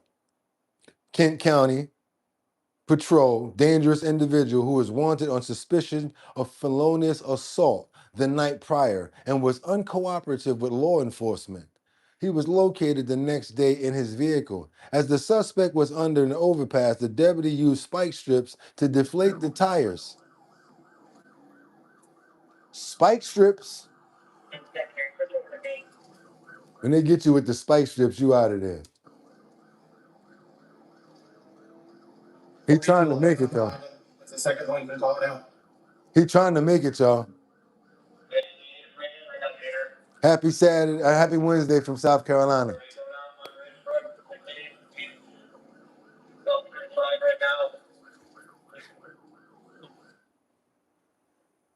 What happened to your rack and pinion? What happened to your skills, buddy? I mean, what's going on with your driftability? He just left the whole car and got up out of there. What you gonna try to do, run? That wasn't even a valiant effort right there. Come on, man. You serious? Are you serious? What they find? Okay, stop right there. Get down on your knees. Yeah, Put your hands behind your back for me. should have known he was gonna have pajama pants on and some slides. Put your palms together. He done slid up out of his slides, y'all. He just laid it down, right, Scott? He just laid it down. He didn't even care. Like, that's crazy. Whoa. Whoa. Can't be showing that stuff right there. I'm getting in trouble. Stop it. Sorry about that, you guys. That was kind of heavy right there, right? No, that got us in. Don't tell nobody. Let's keep on moving forward, you guys. But yeah, they got him. Locked up. And watch your head. Can you go get my Crocs out of the water, please? They should be floating somewhere out there. Man, if you don't get your, right in the back of the head right here. You don't get yours in that car. Talking about going to get your slides. You should have had on real shoes. That's why criminals back in the day used to have on the Timberlands, tied them up, just in case you got to run. Out of there. We used to tell Timberland how they boots work. Be outside all day long. North Face, the South Pole. That was some real hustling back then. Man, over 40 years ago, though. Real long time ago. Yeah, it was some bad times. We did what we had to do. Y'all know what I'm talking about. We used to tell them how this stuff worked. Let's keep on moving forward, you guys, over to On Spirit Air. Former Spirit Airlines employee has been charged with felonies. You know what he did? I know what he did. He got in front of the situation. He knew that Spirit was about to go out of business. And you know what he said? If y'all going out of business, I'm about to take me some stuff. What did he take? Luggage, jewelry, computers, laptops, cell phones, a lot of stuff. Come on, y'all. Like I said, don't get mad at him because he knew that y'all was going out of business. Check this out. Former employee. Jewelry, electronics, even shoes. Flying away from luggage at Norfolk International. Hey, man, he probably thought he could sell them on Marketplace. It's hard out here for a pimp. Airport, now a former baggage handler, Sterling Southall, faces 2 counts of felony grand larceny. On your science, Karina Garcia dug up those details in court paperwork. Karina, this is kind of the story that every person going to the airport is scared of. Yeah, that is right, Aisha. This case all centers around a former baggage handler who worked here at Norfolk International Airport. 1995. Give me the years till now. How many years have we at since 1995? Give me the math on that. Though airport officials stress he no longer works with them and was not even employed by Norfolk International. He actually was employed under Spirit Airlines. Sterling Southall stands accused of stealing from passenger on a... No, he doesn't look like the type that'll steal. Are you kidding me? Not him. Come on, y'all. Stealing luggage. At least 2 separate Spirit Airlines flights. Paperwork shows both victims were trying. Yeah, 30 plus. And didn't realize anything was wrong until they landed. The first case dates back to September of 2025. According to court documents, Spirit Airlines was aware of the incident, but Southall remained employed. It wasn't until a second reported theft in November that he was terminated. Hearing that on a regular is a normal note. But with Spirit, it doesn't surprise me. Norfolk airport officials now stressing this appears to be an isolated incident with no indication of a larger theft ring, but rather. So yeah, not 40 years, 30 years, about that time back then. 1995, it was crazy, y'all. 1995 was a lit year. Trust me, I know. One employee acting alone. In one case, a passenger reported a pair of high-end sneakers worth at about $1,000 missing. In another, police say a designer Montclair jacket valued at around $2,000 was. So this fool was going shopping in the. He's like, oh, okay, this will fit me. How you down inside the baggage spot, opening up stuff, seeing what it fits you? You serious? Oh man, he was dead wrong for this, y'all. Taken.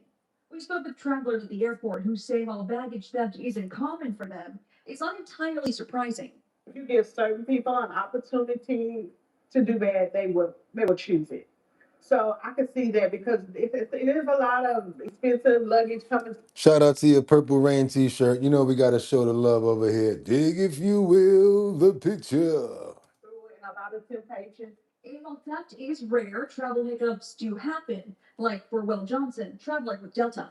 There was a little glitch today. Do you want to explain that? When in my suitcase, we found it on the carousel, one of the outer pockets was unzipped. And some items that were in there were lost. They're gone. And I don't know if they were lost or taken out. It seems like they would have had to been taken out. Thankfully, it wasn't. They weren't terribly expensive little things, but yeah, easily replaceable. As for South Hall, we went to the address listed in court documents, but no one answered the door.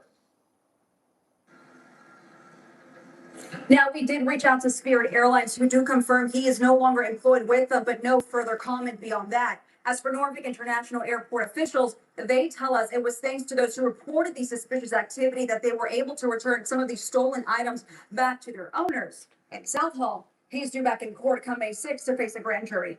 Live at Norfolk International Airport, Karina Garcia, 10 on your side. I'll tell you one thing, if you would have moved that microphone to the side and got rid of that cameraman and went over there and knocked on that door like, ta, ta, ta, ta, ta. Is anybody here? Ta, ta, ta, ta, ta. Hello? He'd have came to that front door like, hey, what's going on? You need any help? Are you lost? Yeah, I got a couple of questions for you. Should have set him up. That's what you should have did. You should have set him up. What did I miss? You just missed the baggage handler that was going shopping inside of your luggage. That's right. He was going shopping like, hey, does this jacket fit me? Hold on a minute. I know those ain't 11 and a half. Put them at the bottom of his foot like this. Wait, these joints gonna fit me? Zip right back, send it on through. Homeboy said they sent his bag through. The small compartment on his bag was open and the little items were taken out. Yeah, they be going shopping on the carousel, you guys. Be careful. You ever think that you pack something? I know I packed my such and such, and then all of a sudden it's gone. Might have went through Newark Airport. Double tap that screen, get those likes up, because you're not gonna know that from anywhere but over here. Now check this out, you guys. We got to go back over to the White House because we have a small announcement that's going on right here where a little bit was said that we don't know if it's true. Because we have a bit of an announcement where President Trump says, when I get out of office in, let's say, 8 or 9 years, what is he talking about, y'all? What do you mean 8 or 9 years? You talking about getting out of the White House. What do you mean by that, Trump? We provided 100% expensing and bonus depreciation, which is tremendous. One of the biggest things that you have. I mean, it's people have no idea how big that is. The businesses do. So that businesses can deduct 100% of the cost of new facilities, equipment, and capital investment in the first year. It used to take 38 years of deduction. Now you get it done in one. You can take one so you can expand. I think that's what made us so successful in the first term. And now we have it for a 10-year period. So you have it for a while. I really was going to make it for a 1-year period. That would mean you spend all your money immediately. Now, unfortunately, I gave you too much time. I was sort of against that. I said, let's do it for a shorter period of time, but we did it. It's the right thing.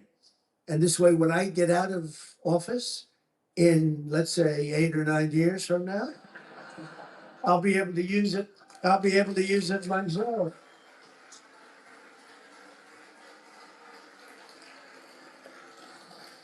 You know, a lot of people took that a different way. People like, what do you mean 8 or 9 years? You can't be serious right now. You got to go. You got 2 years. I know so many people like, no, what are you talking about? Y'all like that? Yeah, I know what y'all thinking, right? Somebody said he gonna be the last president. Wise eyes. Okay, let's keep on going on. Prayers going for Fave. What's going on with Fave? We got to pray for Fave. Let's go. Y'all got 300, 400 likes. Y'all trying to get some decals? Yeah, he said 8 or 9 years. That's why I wanted you guys to hear it from the horse's mouth.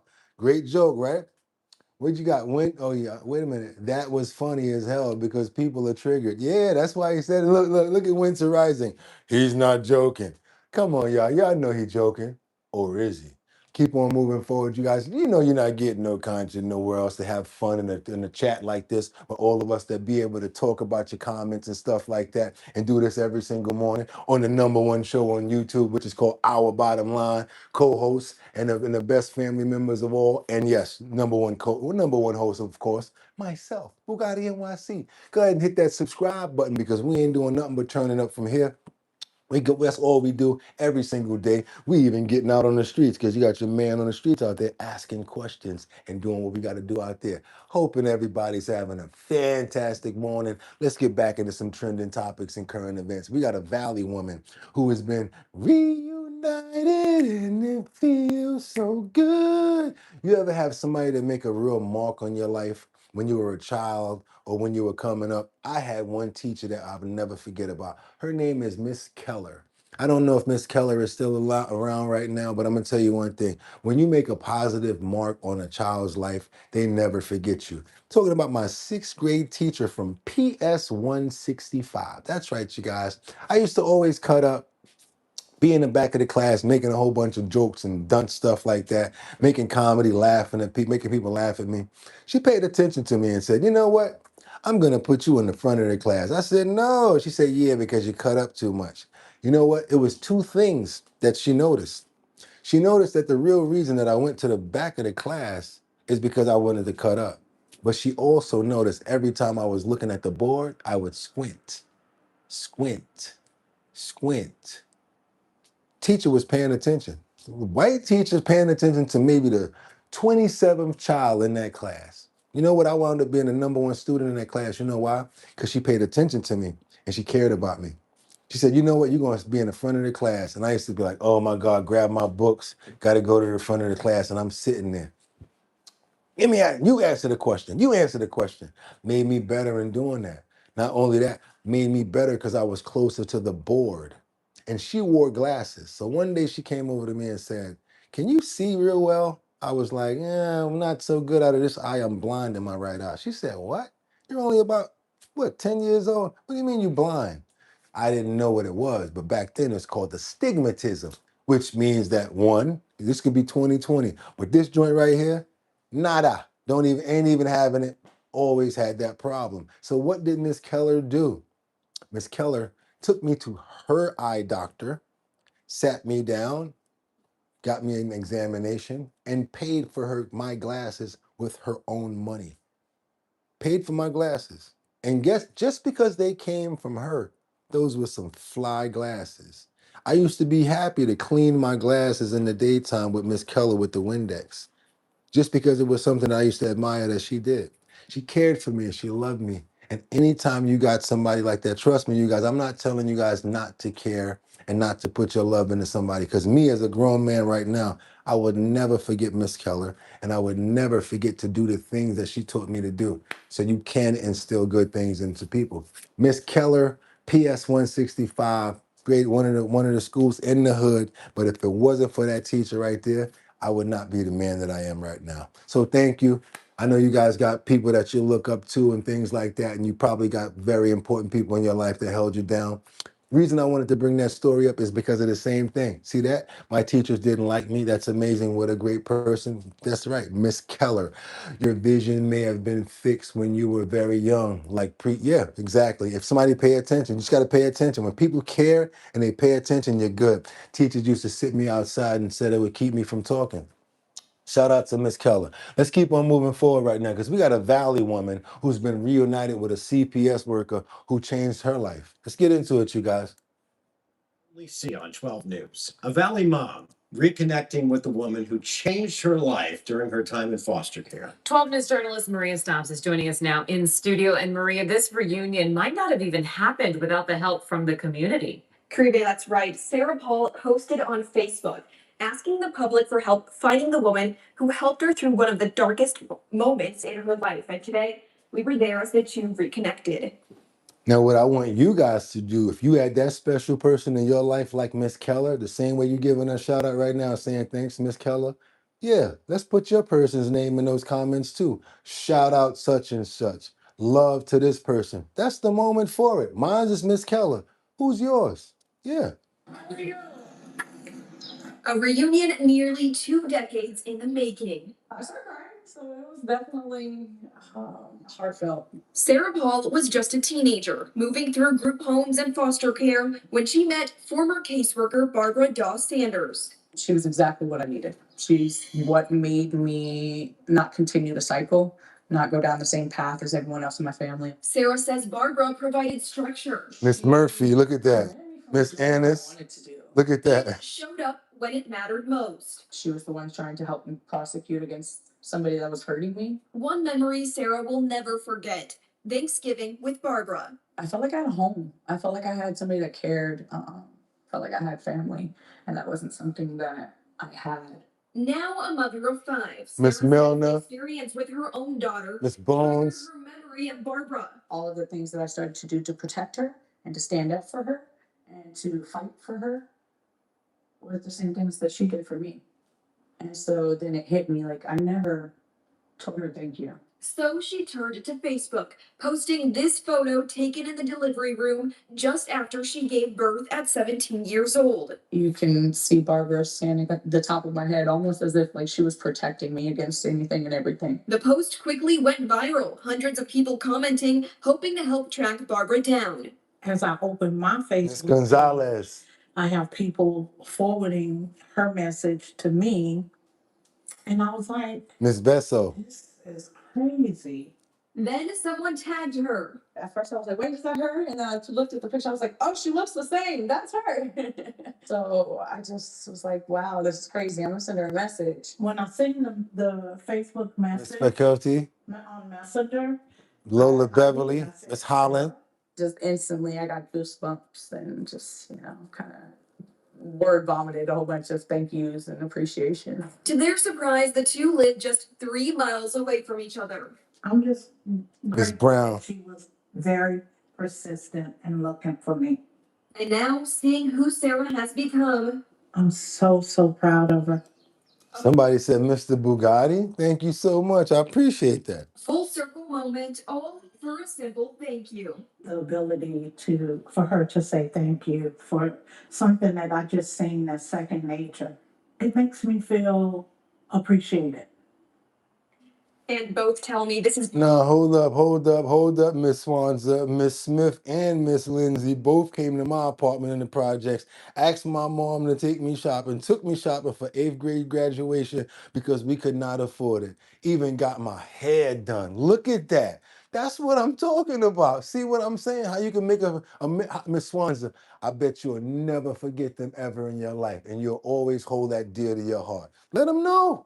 Let them know. For real. Is just the beginning. They plan to stay in touch and even spend future holidays together again, just like they did all those years ago. Live in studio, Maria Stobbs, 12 News. Oh my. I think teachers don't get paid enough, the good ones. I mean, it's not even about the paycheck. Because, after they get used to the kids, they be feeling all sad and like, you got to graduate, you about to leave. And kids, especially when they're little, they're so impressionable. And it don't matter what the race is. They'll run up to the teacher like it's their mother. The way that they show love to the real teachers and those real guidance counselors. Oh my God, my guidance counselor. Whoa, boy. Remember the guidance counselor? You used to have to go down to her office. Well, I used to just be chilling in the principal's office. You might as well look at me like one of them guys. I used to be in the principal's office all the time. Miss Ostrowski.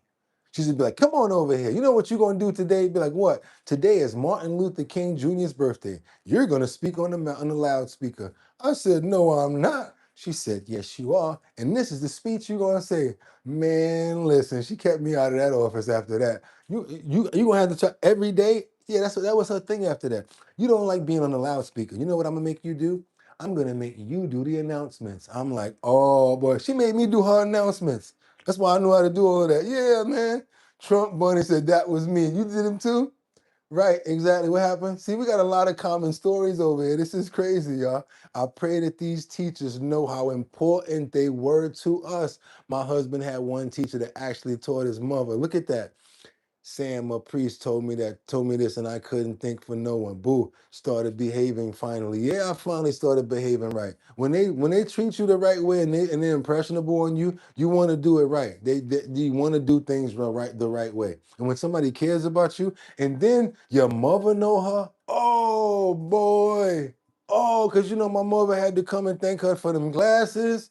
Oh boy, she gave my mother gave her the phone number to the crib.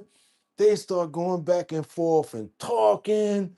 Now, anytime I go home, I gotta carry a note or something like that. Oh, it got crazy because of these two.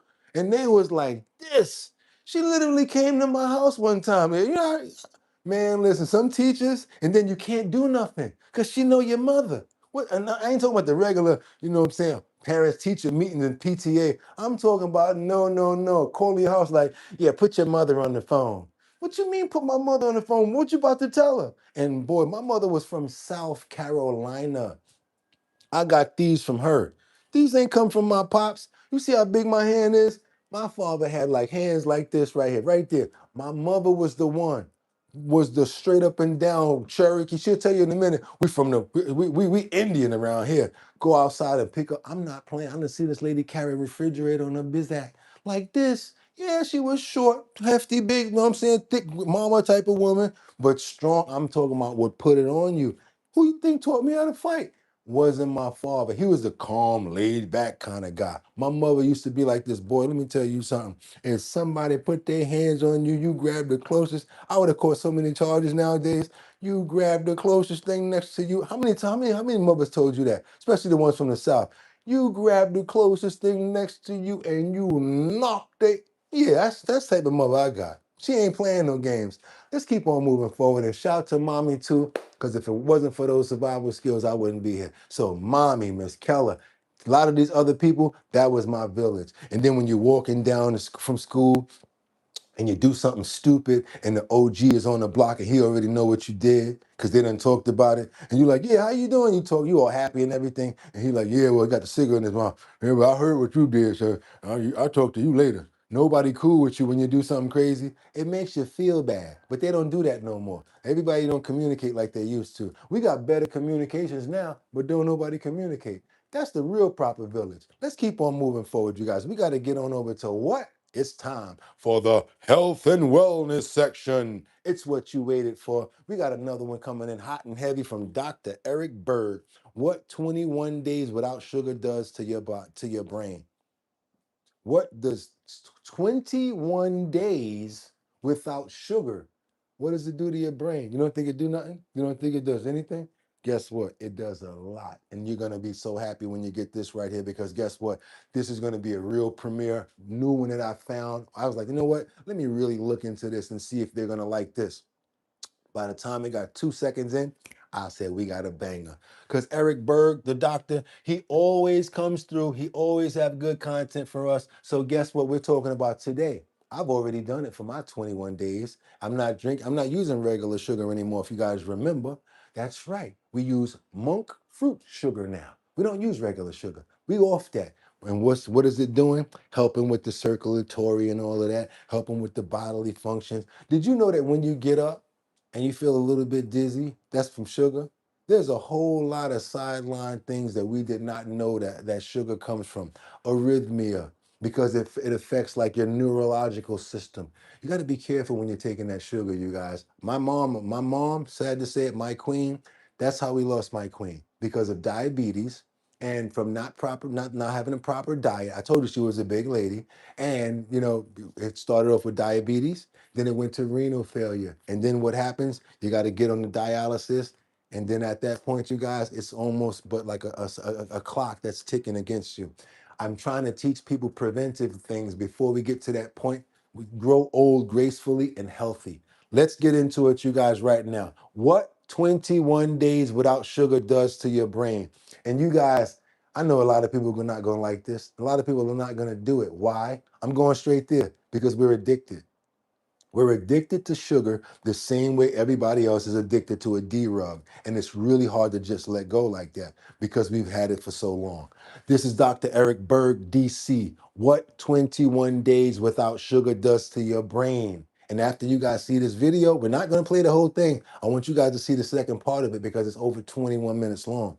It will be in the description. And I might get some homework going on for you guys to see if you watch the rest of it. But let's get as much as we can right here because every single part of this is important. And if you have anything you watch in this video right now, if it's relative to you, please let it be known in the comments if you don't mind. Like if you feel certain things, wait a minute, I feel that. I've had this happen before. Because about a couple of them, I'm going there. A couple of the things that he described, hey, what's happening with me? Let's get into it, you guys. No sugar for 21 days, Dr. Eric Berg. If you want to try it, go for it. If you don't, I ain't mad at you. 21 days, that's 3 weeks. And I've done a lot of videos on how sugar impacts the whole body. Today, we're just going to focus in on this brain. It's fascinating. And this video, it was inspired by a research paper out of the Journal of Clinical Endocrinology and Metabolism. And this study revolved around doing the ketogenic diet for 3 weeks and what it does to the brain just in 3 weeks. It's mind-blowing. It increased the blood flow to your brain by 22%. Now, you might at first say, well, 22% doesn't seem like a lot, but let's say you're an Olympic athlete and you're running around the track and someone just turned up the oxygen by 22%. Just think of the advantage of what 22% more oxygen could do in a race. We're talking about a significant boost in oxygen and nutrients to your brain. Even if you think when you exercise, if you were to restrict your oxygen by 22%, you would feel it. I mean, just think about if you go to sleep at night and someone turns down the blood flow and turns down the oxygen by 22%. Well, they actually call that sleep apnea. You're not going to sleep that great. You're going to wake up feeling tired. Well, just by going on low carb, you can increase your blood flow significantly. Jay Wood, peace. And there's something else that's really cool. Your BDNF increases by 47%. What is BDNF? Brain-derived neurotrophic factor. This is a protein that tells your brain to grow, repair, and rewire itself, making more connections, growing new brain cells. They also consider it an antidepressive molecule because it helps prevent depression and it helps boost your IQ. Let's just try to do this in layman's terms and see what sugar does to you. What happens to the brain if you eat sugar? Let's get to that. 3 weeks, no sugar, almost 50% more brain-derived neurotrophic factors. Do it. In order to talk about the benefits of coming off sugar, I first need to talk about what happens when you eat sugar, specifically to your brain. And I think most people might know this right here, but I'll tell you one thing, many people do not know this. In fact, I haven't even talked about all of this in any of my videos. So this is interesting because it's kind of general knowledge that people know that when you eat sugar, you're going to create a blood sugar swing, right? And you're going to increase insulin. I think also people know when blood sugar goes down, you're going to feel irritable because you're starving your brain of fuel. You're going to have brain fog. When I was living in sugar long ago, I was in a permanent brain fog. Sleep. I don't even know what it was like to actually think clearly and not be in the fog. And I was also highly irritable as well. And also your sleep is messed up. This is why when you wake up in the morning, you're not really awake. It takes you a long time to wake up. Anxiety, your attention will be low. You'll have less focus. Your memory is not going to be as great. Mood swings. You're hungry when you get filled up off of sugar. An hour later, you want to go eat again because of whatever you ate's not really got any fiber in it. Nothing good. Have anybody experienced any of this stuff before? I have. I already mentioned the mood swings. Usually you're going to be hungry an hour and a half after you ate. How can you actually be hungry? You just ate an hour and a half ago. It's illogical. It's not real hunger. It's the blood sugar crashing, which is not a lack of fuel. The problem is at the cellular level, because when the brain becomes dependent on sugar, it starts to create a resistance to sugar. That's called insulin resistance. And so the more sugar you eat, and the longer you do that, the less of that sugar will get into the cells. This is the brain or body trying to protect itself against this toxic sugar. When you take a diabetic, for example, they're not getting a lot of sugar into the brain. And this is why they have a higher risk of dementia, memory problems. So a lot of these symptoms are merely the fuel not able to get into the cells. So literally the cells are starving for fuel, despite all this food coming in. It just, you have all this fuel available, but it's not actually being delivered inside the cell. So in other words, eating in sugar makes you hungry. It makes you crave sweets. I was so addicted to sugar. I had to have it every single night. Ben and Jerry's. Pints of Ben and Jerry's every single night. I wouldn't even think twice. And also, right when you eat sugar, right after that, your vision is kind of blurry. It's kind of wild. Now, if you've never heard of the data that a B1 deficiency can be created by consuming too many carbs, you're going to want to stick around and really listen to what I'm going to talk about, because this is super fascinating and it could explain a lot of your symptoms that you're having right now, that you're not connecting the dots, because a lot of these symptoms that I'm going to talk about are like all over the place. They don't sound like they're connected, but they are connected to a B1 deficiency. What is B1? B1 is thiamine. It's one of the B vitamins in a whole complex of B vitamins. The spark plug. Consume too many carbs, the demand for B1 goes straight up and vertical. You need a lot of B1 to be able to deal with all that carbohydrate. Let's say, for example, with a I coffee. like the way he puts it in layman's terms so that we can understand, like when we're experiencing it, that's why. You put a lot of gasoline in there, right? You have the perfect ratio of gasoline to air, but the spark plug doesn't work, right? B1 is the spark plug. B1 allows the combustion of that fuel. If you flood too much fuel into the system without B1, then that fuel does not get burned correctly. It's going to crash. You cannot make energy. So without B1, you can't make this, you can't make this, you can't make ATP, and you starve off the nervous system, because those cells have a high metabolism and they are majorly dependent on B1 more than a lot of other cells. This is why out of all the tissues in your body, the nervous system and the brain are the first one to show up with a B1 deficiency, because the large amount of sugar and carbs that people eat are depleting B1 and they don't know it. So I'm going to talk about all the bad effects that happen from this, so then we can talk about all the good things that will happen if you don't consume sugar. One of the biggest things that suffers with the B1 deficiency is the autonomic nervous system, composed of the sympathetic and the parasympathetic nervous system. And that's like rest and digest. And this originates in the brainstem in the hypothalamus. That's where it's located. And without B1, these things are not going to work that well. So then what's going to happen to the rest of the body? Because we're getting a problem in the brain, which is the origin of where this starts. Well, you're going to get dry eyes. Why? Because the tear ducts don't release tears anymore. So you might have dry eyes and think it's maybe a vitamin A deficiency, or you need to put something in your I eyes. want you guys to pay attention to some of these symptoms right here. Pay attention, because a lot of them, they feel common, but they're not common. No, it's a B1 deficiency. Air hunger. I used to have this. I didn't know what it was, especially when I would go to sleep at night. I just couldn't get enough air. It wasn't satisfying me. That relates to a B1 deficiency because I was eating too much sugar. Bladder problems. You're urinating, but you can't get all the urine out. A lot of times men will think that's their prostate, when in fact, it's simply the autonomic nervous system problem occurring because of the B1. Same thing with women that have bladder problems. They have retention of urine, and they think it's maybe structural from the uterus or this or that. No, it's coming from this right here and this right here. So that can also lead to urinary tract infections and just a bladder that cannot contract as well as it should. Heartbeat issues. Now, this can Flutters, palpitation to a skip beat, arrhythmia problem. You come from a B1, because B1 is all about the nervous system. And all I want you guys to do is notice that all of this is deriving from eating sugar. Connection to different parts of the body, and we call those nerves the pacemakers of the body. Dizziness. Why?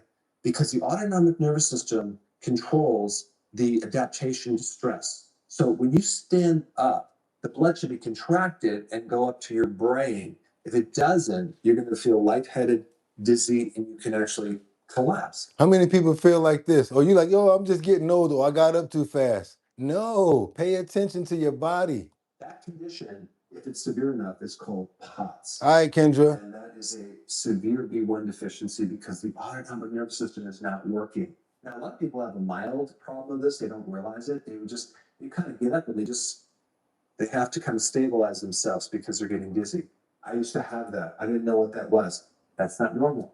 That's a problem with this right here. All right, next one is low tolerance to stress. How many people do you know that have a very short fuse? You just say one little thing and it triggers them and then they blow up. They have no patience. If they're driving behind a slow driver, oh my gosh, that's crazy. If they ever get a situation where they're in a daycare center and they have to babysit like 23 kids that all have blood sugar problems, they can't tolerate that. Nobody can. That's called low tolerance. In fact, I don't think anyone can tolerate that. But your tolerance for stress is dependent on the autonomic nervous system, which is dependent on this right here. Next one is anxiety. What is anxiety? Anxiety is kind of where you're stuck in this worry. You're constantly thinking about problems more than you should. If someone that you know has a low tolerance to stress or has anxiety or nervous tension, and you just gave them a little bit of B vitamin or maybe nutritional yeast that's low B1, you would find within 3 to 4 minutes, there's this overall calming effect. They're just going to be chilled out. They're going to feel so much better. I used to do Frederick said that used to be me. blown away. They didn't realize that was a vitamin deficiency. They thought that was part of the personality. It wasn't. Okay, next one is insufficient REM sleep. REM stands for rapid eye movement, and that usually happens at the second half of your sleep cycles. And so without this, you're not going to have enough of this. So you might have early morning insomnia where you just can't get that full 7 or 8 hours for some reason. Your voice is weaker, especially if you're like a singer or you use your voice in broadcasting and it's weaker. It could be part of the autonomic nervous system.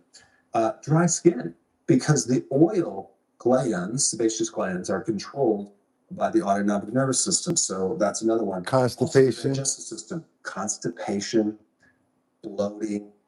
Your pancreas cannot release the enzymes, so then you get more bloating, constipation. We get this incomplete digestion. Also, we have poor bile output, so you can't digest all the fats. How about blurred vision? Yeah, he said that already, but you get blurred vision too. Valves in the smooth muscle of the digestive system is controlled by the nerves. And so and it may not be because of old age, it's a B1 deficiency. How about we start trying to take some B1 and see if we start getting a little better over here? That's my real point over here. Maybe we take some B1, probably help us out. You don't have enough of that nerve control, everything kind of becomes weak and flaccid and it doesn't work. And then we have blurred vision, which a lot of times people think, oh, my eyes are just getting bad because I'm getting older. It could be B1. And then also restless legs syndrome. RLS. I had this when I was doing the Ben & Jerry's and the pasta and all the other stuff I was eating. But restless leg syndrome is terrible because it happens more at night, nocturnal, where there's all this energy in your legs and you have to go run to get it out. Now, this is a good question. Right? I don't want to do this, but I have to. This is a perfect question for AI 384UN. This is why I always tell you guys to download Grok or download Chat GPT, because if there's nobody in the room to talk to, all you got to do is say, hey, Chat, can I get B1 from any types of foods? And it'll tell you. Use Chat, you guys. It's free. That's the free version right there. I mean, can you imagine how many different drugs you could be on, separate drugs for separate problems, or even supplements, when all of these things are coming from one thing? See, somebody said that's been the issue for years. They got to walk around a block at 2 o'clock in the morning. See what I'm saying? That's why I told you guys, there's everybody there may be something here for everybody that can understand something from it. I wish that some people here don't have any of these symptoms, because that means that you're not suffering from any of this stuff. But if we are, we got to pay attention. And somebody in the comments said a couple of smart words real quickly. Listen to your body. You know who you are. And let's double tap that screen to get those likes up to get more people over here. If you have not subscribed to the channel, what are you waiting for? This is our health and wellness section. But at the root of it, it's too much of that. And what's even more bizarre about this whole thing is the RDAs for B1, 1.2 milligrams. That's insane. That's a joke. It's ridiculous. Those numbers are based on just preventing the crippling disease of beriberi, which is a very severe disease that can affect the heart and especially the brain. We need so much more B1, especially with the amount of sugar and snacking that we're doing now, just to maintain different organs. And so if our healthcare system is based on this, outdated information, it's really hard to get people healthy because the nutritionists and the doctors are not going to connect the dots on just the amounts that you need to maintain a healthy body. It's not going to work. So what would happen if you didn't eat a lot of sugar, okay, and you had enough people? I love the results, you guys. This is what we've been waiting for. What's going to happen if we cut it out? I already feel all of this stuff from cutting it out. One, guess what? You would feel calm. You would feel focused. You would not have attention deficit disorder. You'd be able to focus in on something and actually complete projects. You'd also feel low stress, even if you had a lot of stress around you, because you can tolerate the stress. The tolerance of stress really relates to your blood sugar. Those people that you know that have a low tolerance to stress are usually eating way too many carbs. If you're not consuming sugar in your diet, then your body. What are you talking about? What do you mean? I don't got a lot of stress. Doom, doom, doom, doom, doom, doom. Give me some gabagool. Switches over to ketones. You're not going to have this appetite. You're definitely not going to crave. You're also going to be sharp in your mind. You're going to actually have clarity. It took me about a week to feel the differences, and then like things that I was probably suffering with, like inflammation in certain places, started going down, because sugar is not a joke, especially the white cane sugar. But everything that I did it in moderation. I did not become vegan overnight. I tried to be like my brother when he was 5% of, we don't eat no pork. So I cut out the pork. I was just eating beef and chicken, right? And then when I got a little older, okay, cool, cut out the beef. After that, cut out the chicken. Now, straight vegan. That's it. And I'm not telling anybody to be like me. Do what you want to do, but just please take care of yourselves. Read the ingredients and what's in your food. And how about this? Just reading it is not good. You need to know what those ingredients have. And if you don't understand it, all you got to do is take a picture of it and put it in chat. And chat will say, you don't want this because this got monoflava blah, blah, blah, blah in it. Yeah, chat is free, that version I'm talking about too. Go to the App Store, download Grok, and ask questions, and it'll answer you. Keep on going. Sleep is going to be great, which then means your energy is going to be great the next day, and you're going to be awake, which should be a new concept for a lot of people. This is where I am right here. This is where I used to be. During the day when I was awake, I actually wasn't awake. I had brain fog. I was actually half asleep. Now I'm fully awake when I'm awake. And then when I'm sleeping, which is a really cool thing. You'll be able to digest. You'll have low brain chatter. So you're going to be more in control of your mind and your brain. You're definitely going to have more endurance. You're going to be running on ketones, which is a more efficient fuel, and your brain's going to run cleaner and more efficient. Now I was gonna stop it here and keep letting you guys do the rest of it, but we're on a roll. I could just start fast forwarding a little bit of stuff for sections or whatever. But I promise you, we'll be in the health and wellness section in our Discord. Whoever's not a part of the Discord, y'all need to talk to them and let them know they need to go over there immediately and join the Discord. Tell them how to go to the Discord, you guys. This lie out there, and I did a whole video on this, is that sugar or glucose is the primary fuel. No, it is not. Our body's primary fuel is ketones, and I'm going to prove it right now with just one little piece of data. You wouldn't even be here right now if glucose was the primary fuel. Because back in the day, let's just say the prehistoric or Stone Age time, how much glucose was available in the environment? None. Were we able to order pizza? None. Did we have snacks? Did we have a refrigerator? Don't this make common sense right here? That's why they were more healthier than us, believe it or not. No.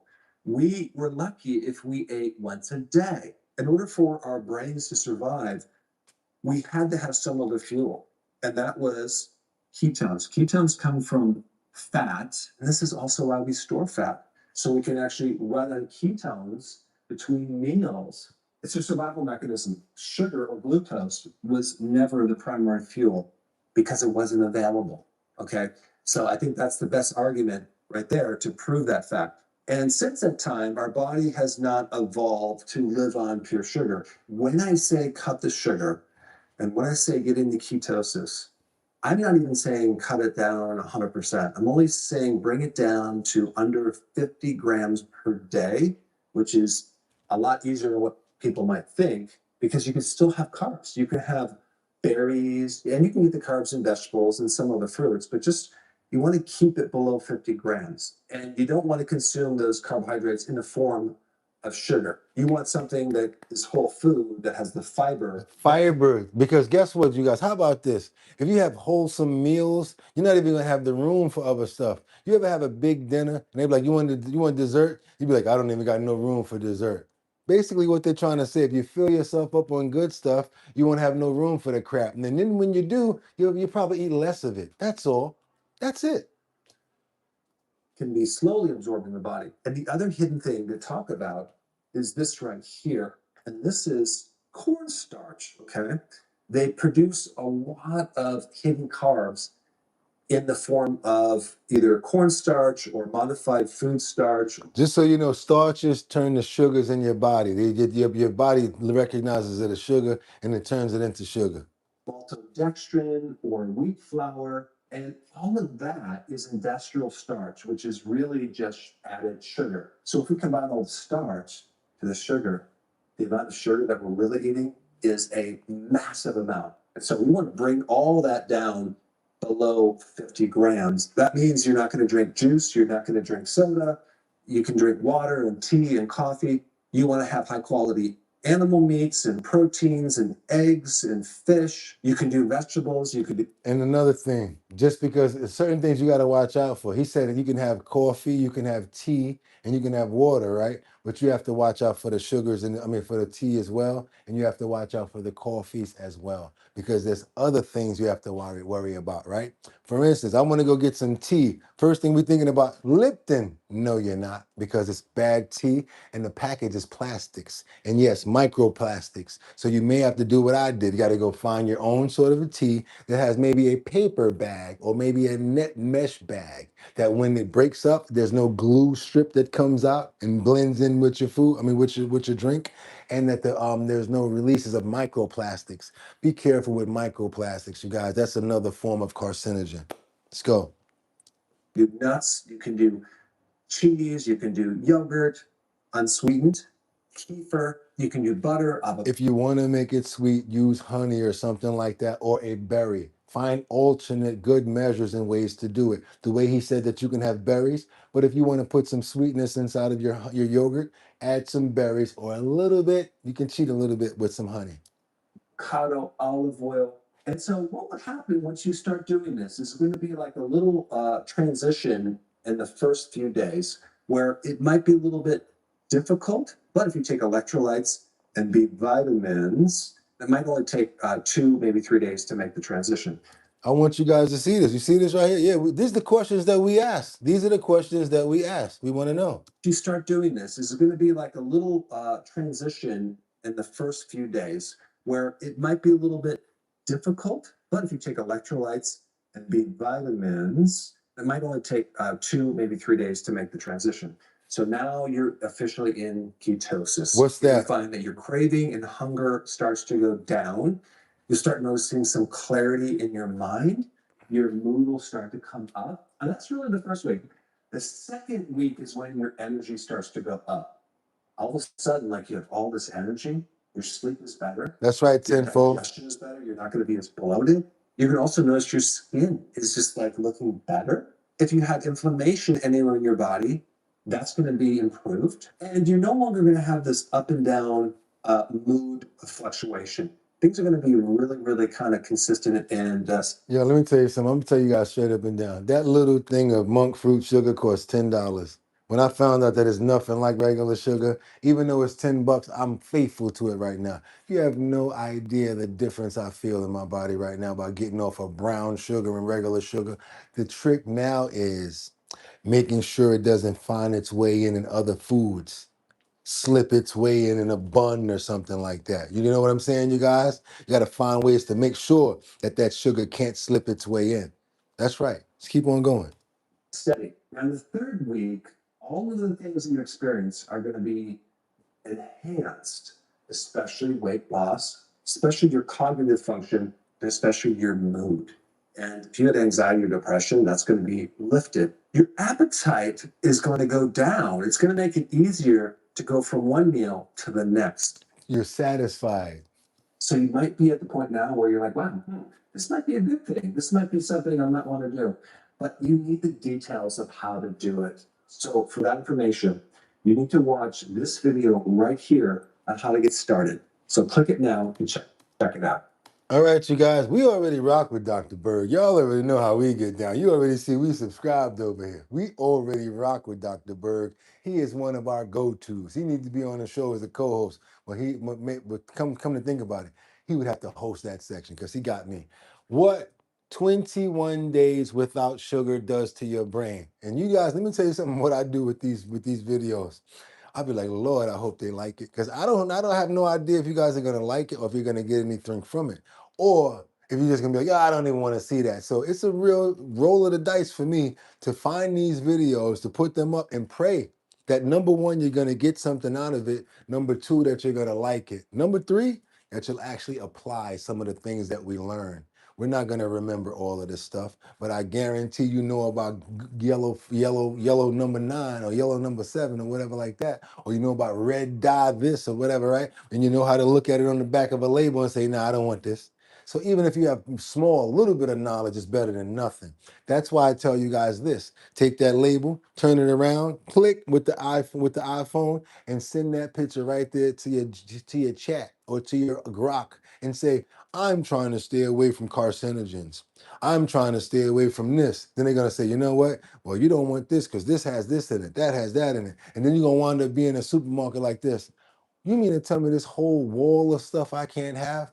The sad part is finding out how much bad food and bad products is out there. That's the sad part. And but the good part is learning your own menu, your own diet, your own foods that you can buy. Like now I got my own oatmeals that I go get, the oatmeals.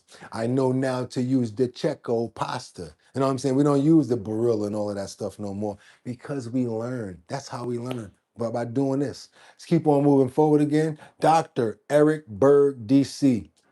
The name of the video here we have is What 21 Days Without Sugar Does to Your Brain.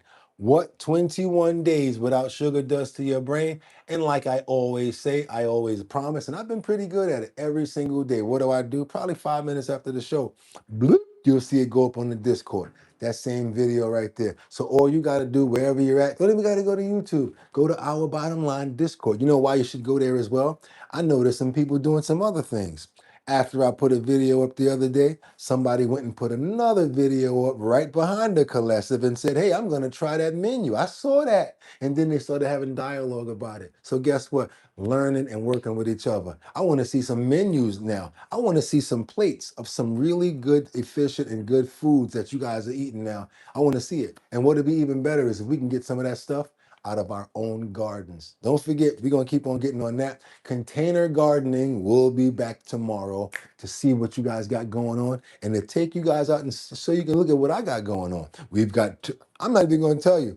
Got to be here tomorrow for me to let you know what's growing in Boogotti's garden. That's right, you guys. In the Discord also, it's called Let's Grow Crazy.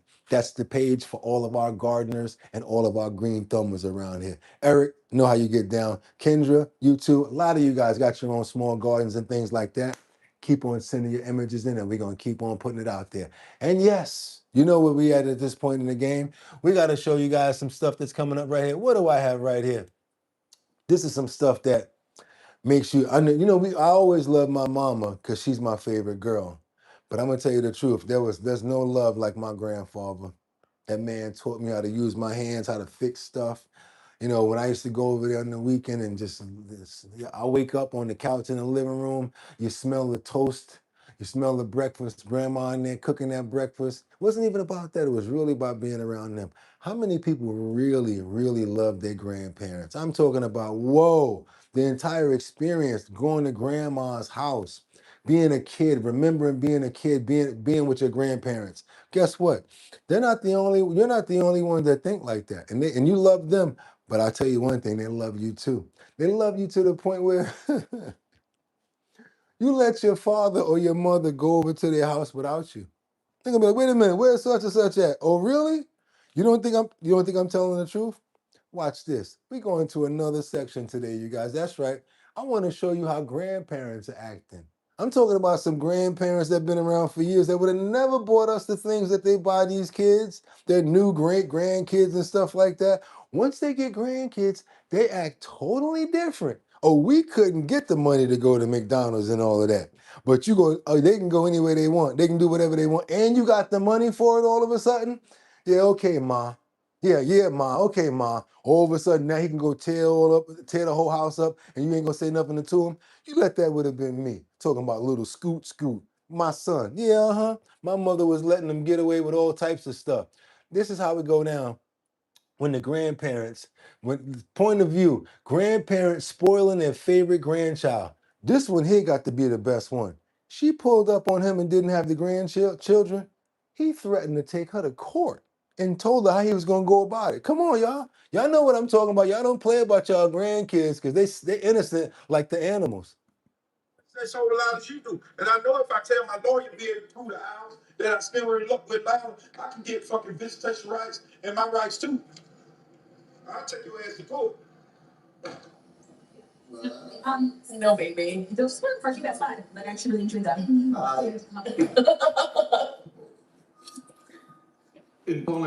Now he got this baby right here, got a little scratch on his head from falling. A little tiny scratch on his head. But he went to see his grandfather, and his grandfather said, "My father's reaction when he sees the cut on my son's cheek from when he tripped over the coffee table. I want you guys to see what he said. They don't play about their grandkids, man." In Poland, you guys will be in jail. Do you want some shoes? In Poland, you guys would have been in jail.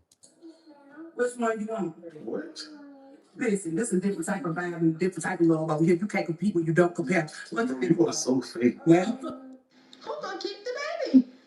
You can leave. He laying on his back like he just did a whole double shift. And he got his grandson on his lap like, she said, "Who gonna keep the baby?" "You can leave him." Pops was not playing. They do not play about their grandkids, y'all. People are so fake. well. Who's gonna keep the baby? You can leave. What's the matter? You mad that Papa's not here? Look.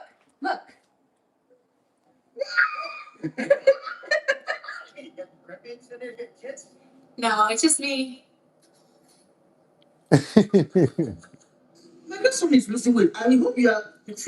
Now, this is an African mother right here.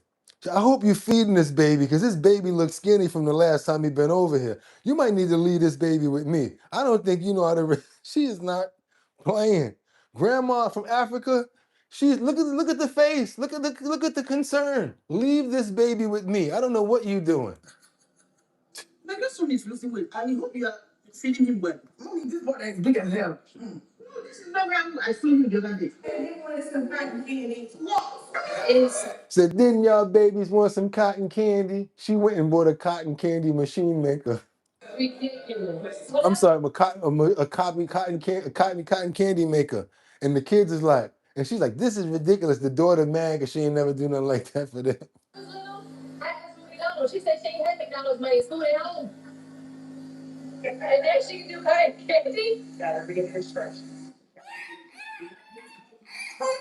Now, how come the grandfather looked more concerned than the child? Like, no, he looked more concerned than the child because he about to go home. You see his face? Looking like Luigi and Mario together.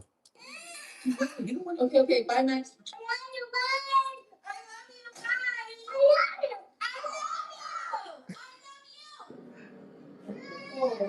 Love it. Bye.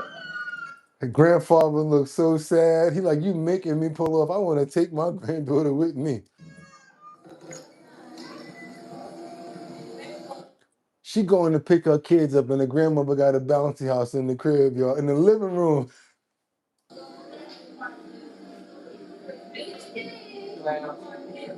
Hey. You have the grandbaby with you? No. Close the door on the way out. Tonight, you and yours be like me tomorrow. Just go get her stuff. Just come on, go get her stuff, Daddy. Come on. I can't keep you tonight. She said, how you gonna say no to that? Just go get her stuff. You know, I can't. It's kryptonite, y'all. You could be Superman. You ain't getting past that right there. That love right there, that innocent baby. You talking about why you choosing the baby over me? Why you think? Because they ain't nothing crazy like you are. You know why they choosing that baby over you? Because that's my grandbaby. What's that, Tony? It'll be in the it'll definitely be in the Discord later. Have a great day, Brittany. Okay, y'all want one more because you know how we really got to end it off here. That's right. We got to see what's going on with Lynn and Supernova. He had another treatment. You know what I love about you guys? You know what you guys wound up doing? She said that last month was going to be her last month of therapy for Nova. How come y'all think y'all slick? Y'all think y'all slick. Lynn even said it. She said, this is no longer my dog anymore. She said, this ain't even my dog no more. Do you know what y'all started doing? How y'all gonna start calling up to the therapy place and paying for more sessions for Nova without Lynn even knowing? 8 more sessions you guys paid for without her even knowing? That's what I'm talking about. That is consideration. They literally paid more sessions so that Nova can keep on going. There was people calling up there like, how much is it for Nova to go for him to go again? People were paying themselves. So when Lynn said that this is not her dog anymore, this ain't Lynn's dog no more. She done shared this dog with the world.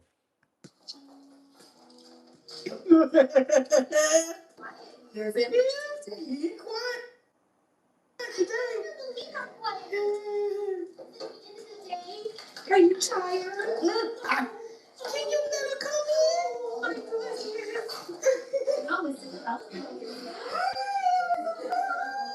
Look at Nova.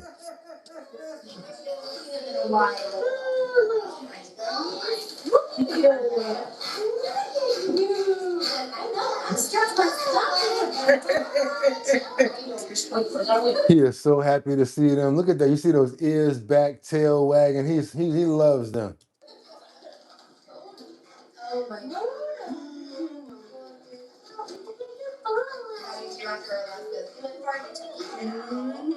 It's hard to not just hug on him and play with him, even though you're supposed to do your job, right? I know. That's the same way you be, Kendra. Same way you be, Colessive. And the same way you be, Miss Swanza. I know how y'all get down for these animals. And Liberty. Woo, Liberty.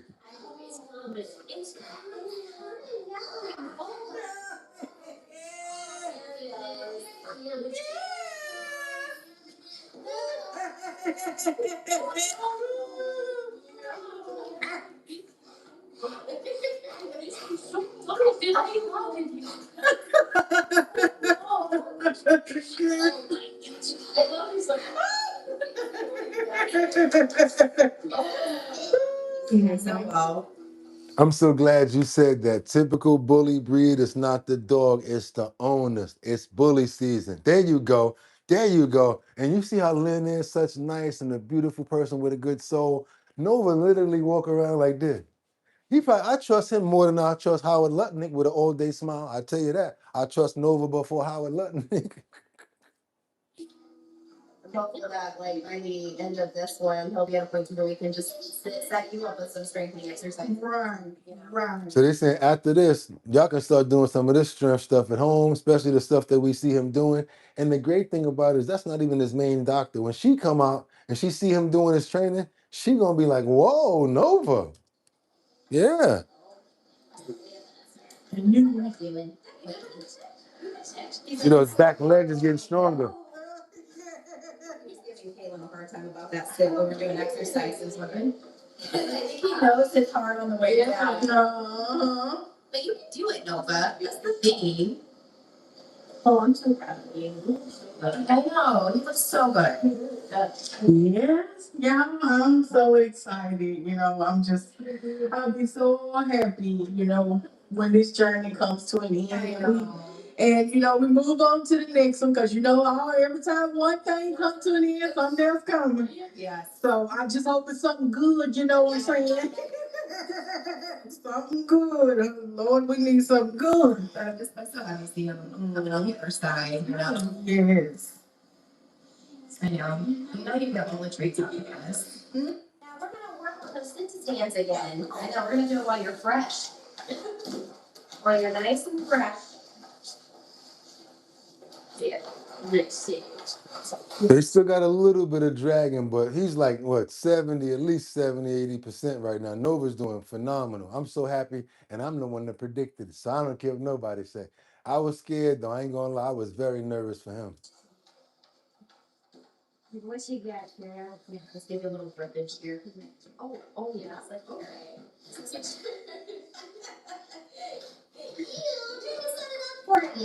Come on now, so she can get it done. Never come. He's like, do you want to get this out? Yay! No, but wait, wait.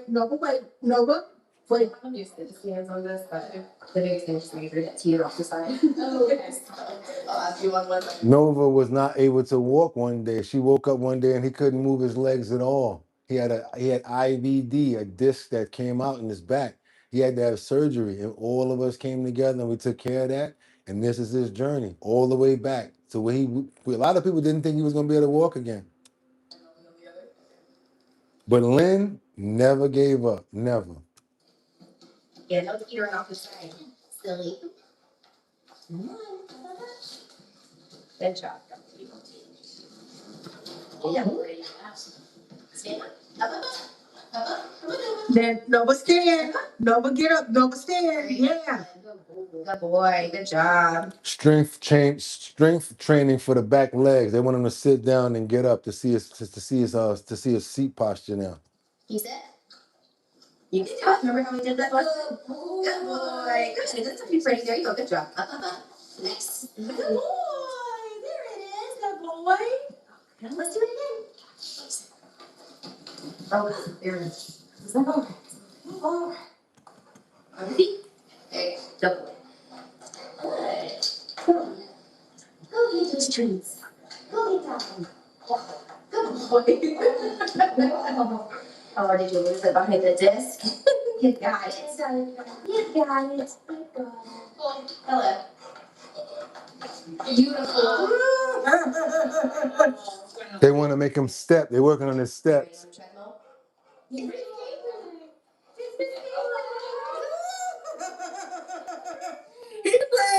ran clear over them doggone things to get to her.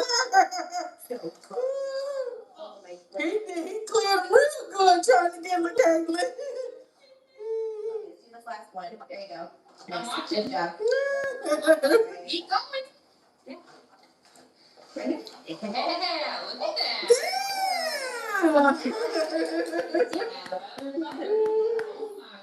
Yeah, he does.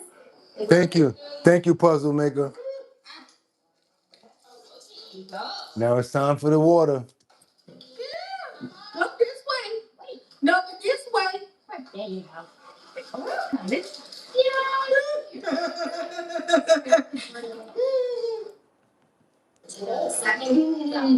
Okay. You see that smile? He's tired, you guys, so he's going to be doing some dragging. And Lynn be working him out before he get there. You know that? Because she make him do a lot of walking, so he has come a long way.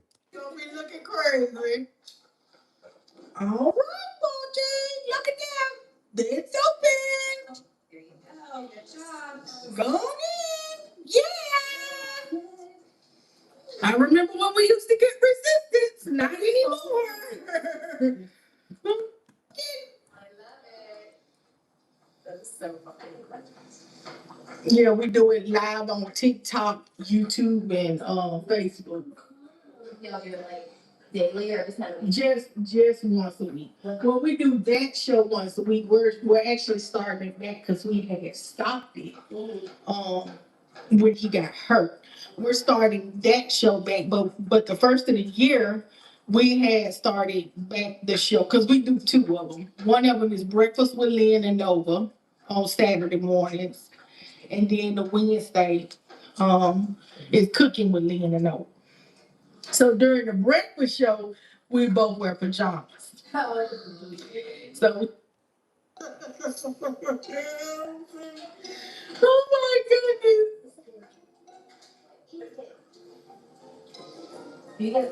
So they smear the treats on there to keep them wanting to go at it, to make them keep wanting to go, you know, keep wanting to move towards the treat. But he wants to remove the whole thing. You know how bullies are. You know how bullies are. You have cleaned that thing. Ooh, you almost got it. So close. 16 minutes, buddy. 16 minutes. He's normally do 14 minutes. Now he did 16 minutes. We're moving on to the incline.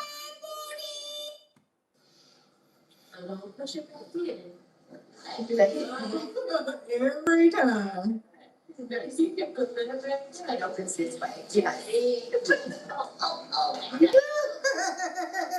And he seems to walk better when he gets out of there. You see that, right? All right. All right. If he slow down a little bit. 16 minutes, yeah.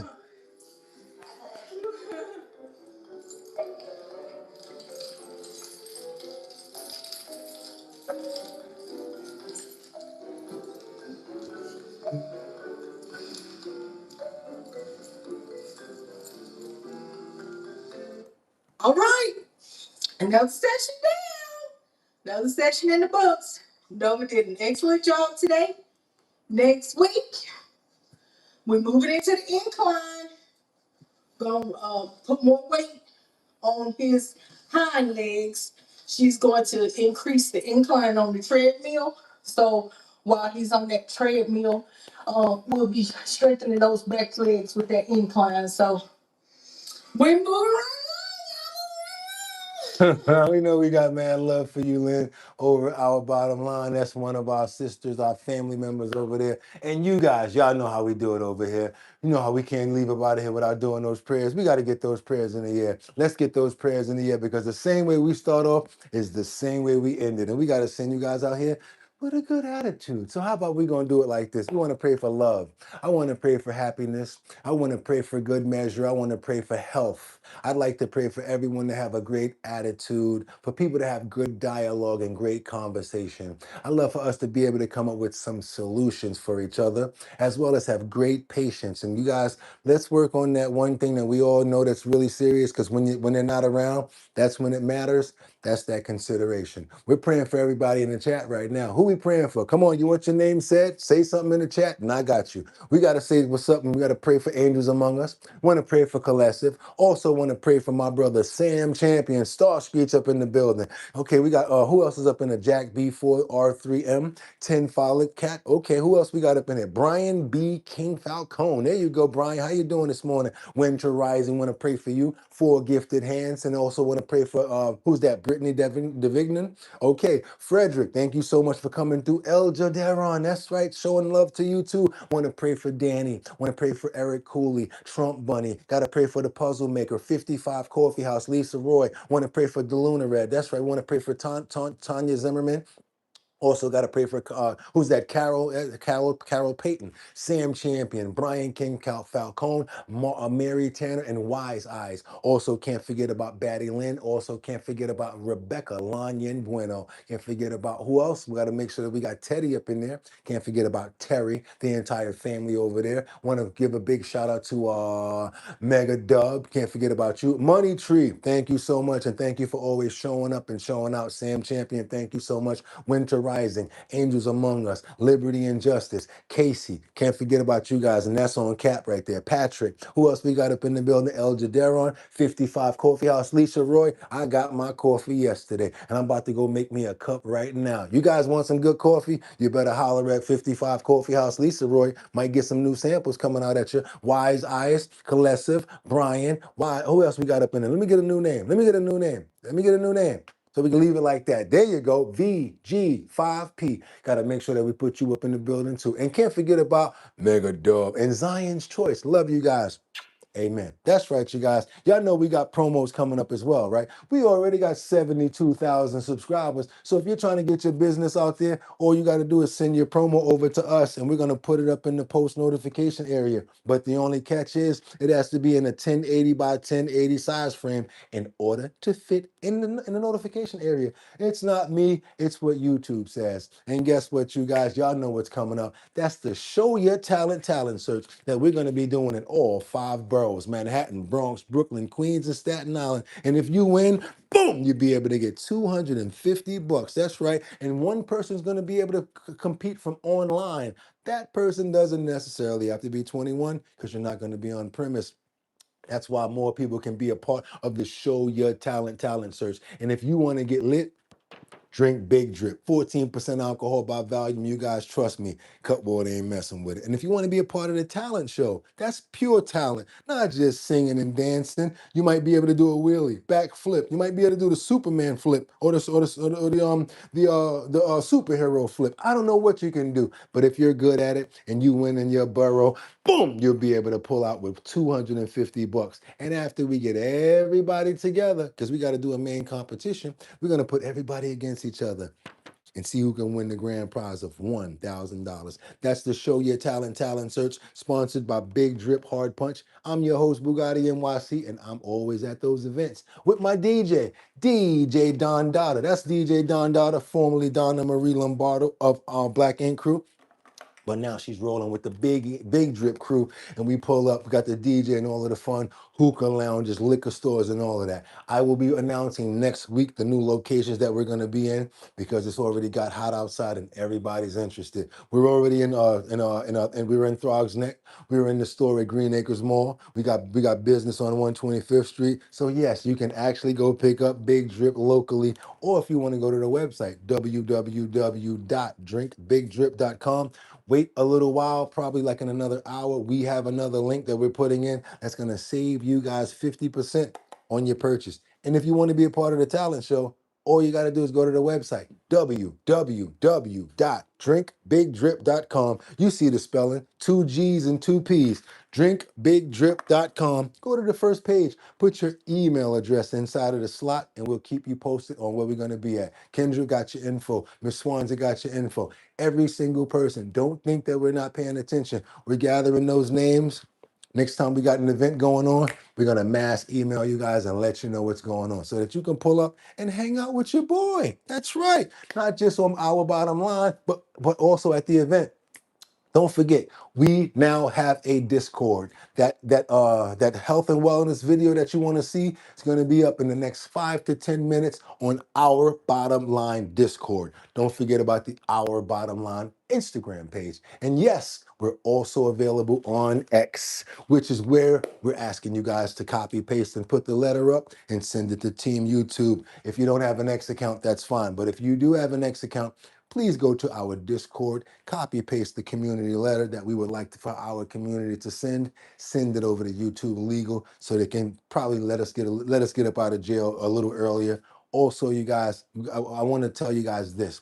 It's the perfect example of what we're trying to do for other people. That's right. If you got a problem, we're trying to use our numbers and our name. We're going to mass email people, let them know that we ain't having it. We got a family over here. Not just one person going to get at you. We got 100 people that's going to get at you. So that's right. You got a problem, you got an issue, send us the issue and we'll mass email them and let them know. What's going on with this? What's going on with that? A lot of times when you got more than one person complaining about something, people get right and they change and they make changes. And with that being said, that's it, you guys. Wednesday, hump day. That's it.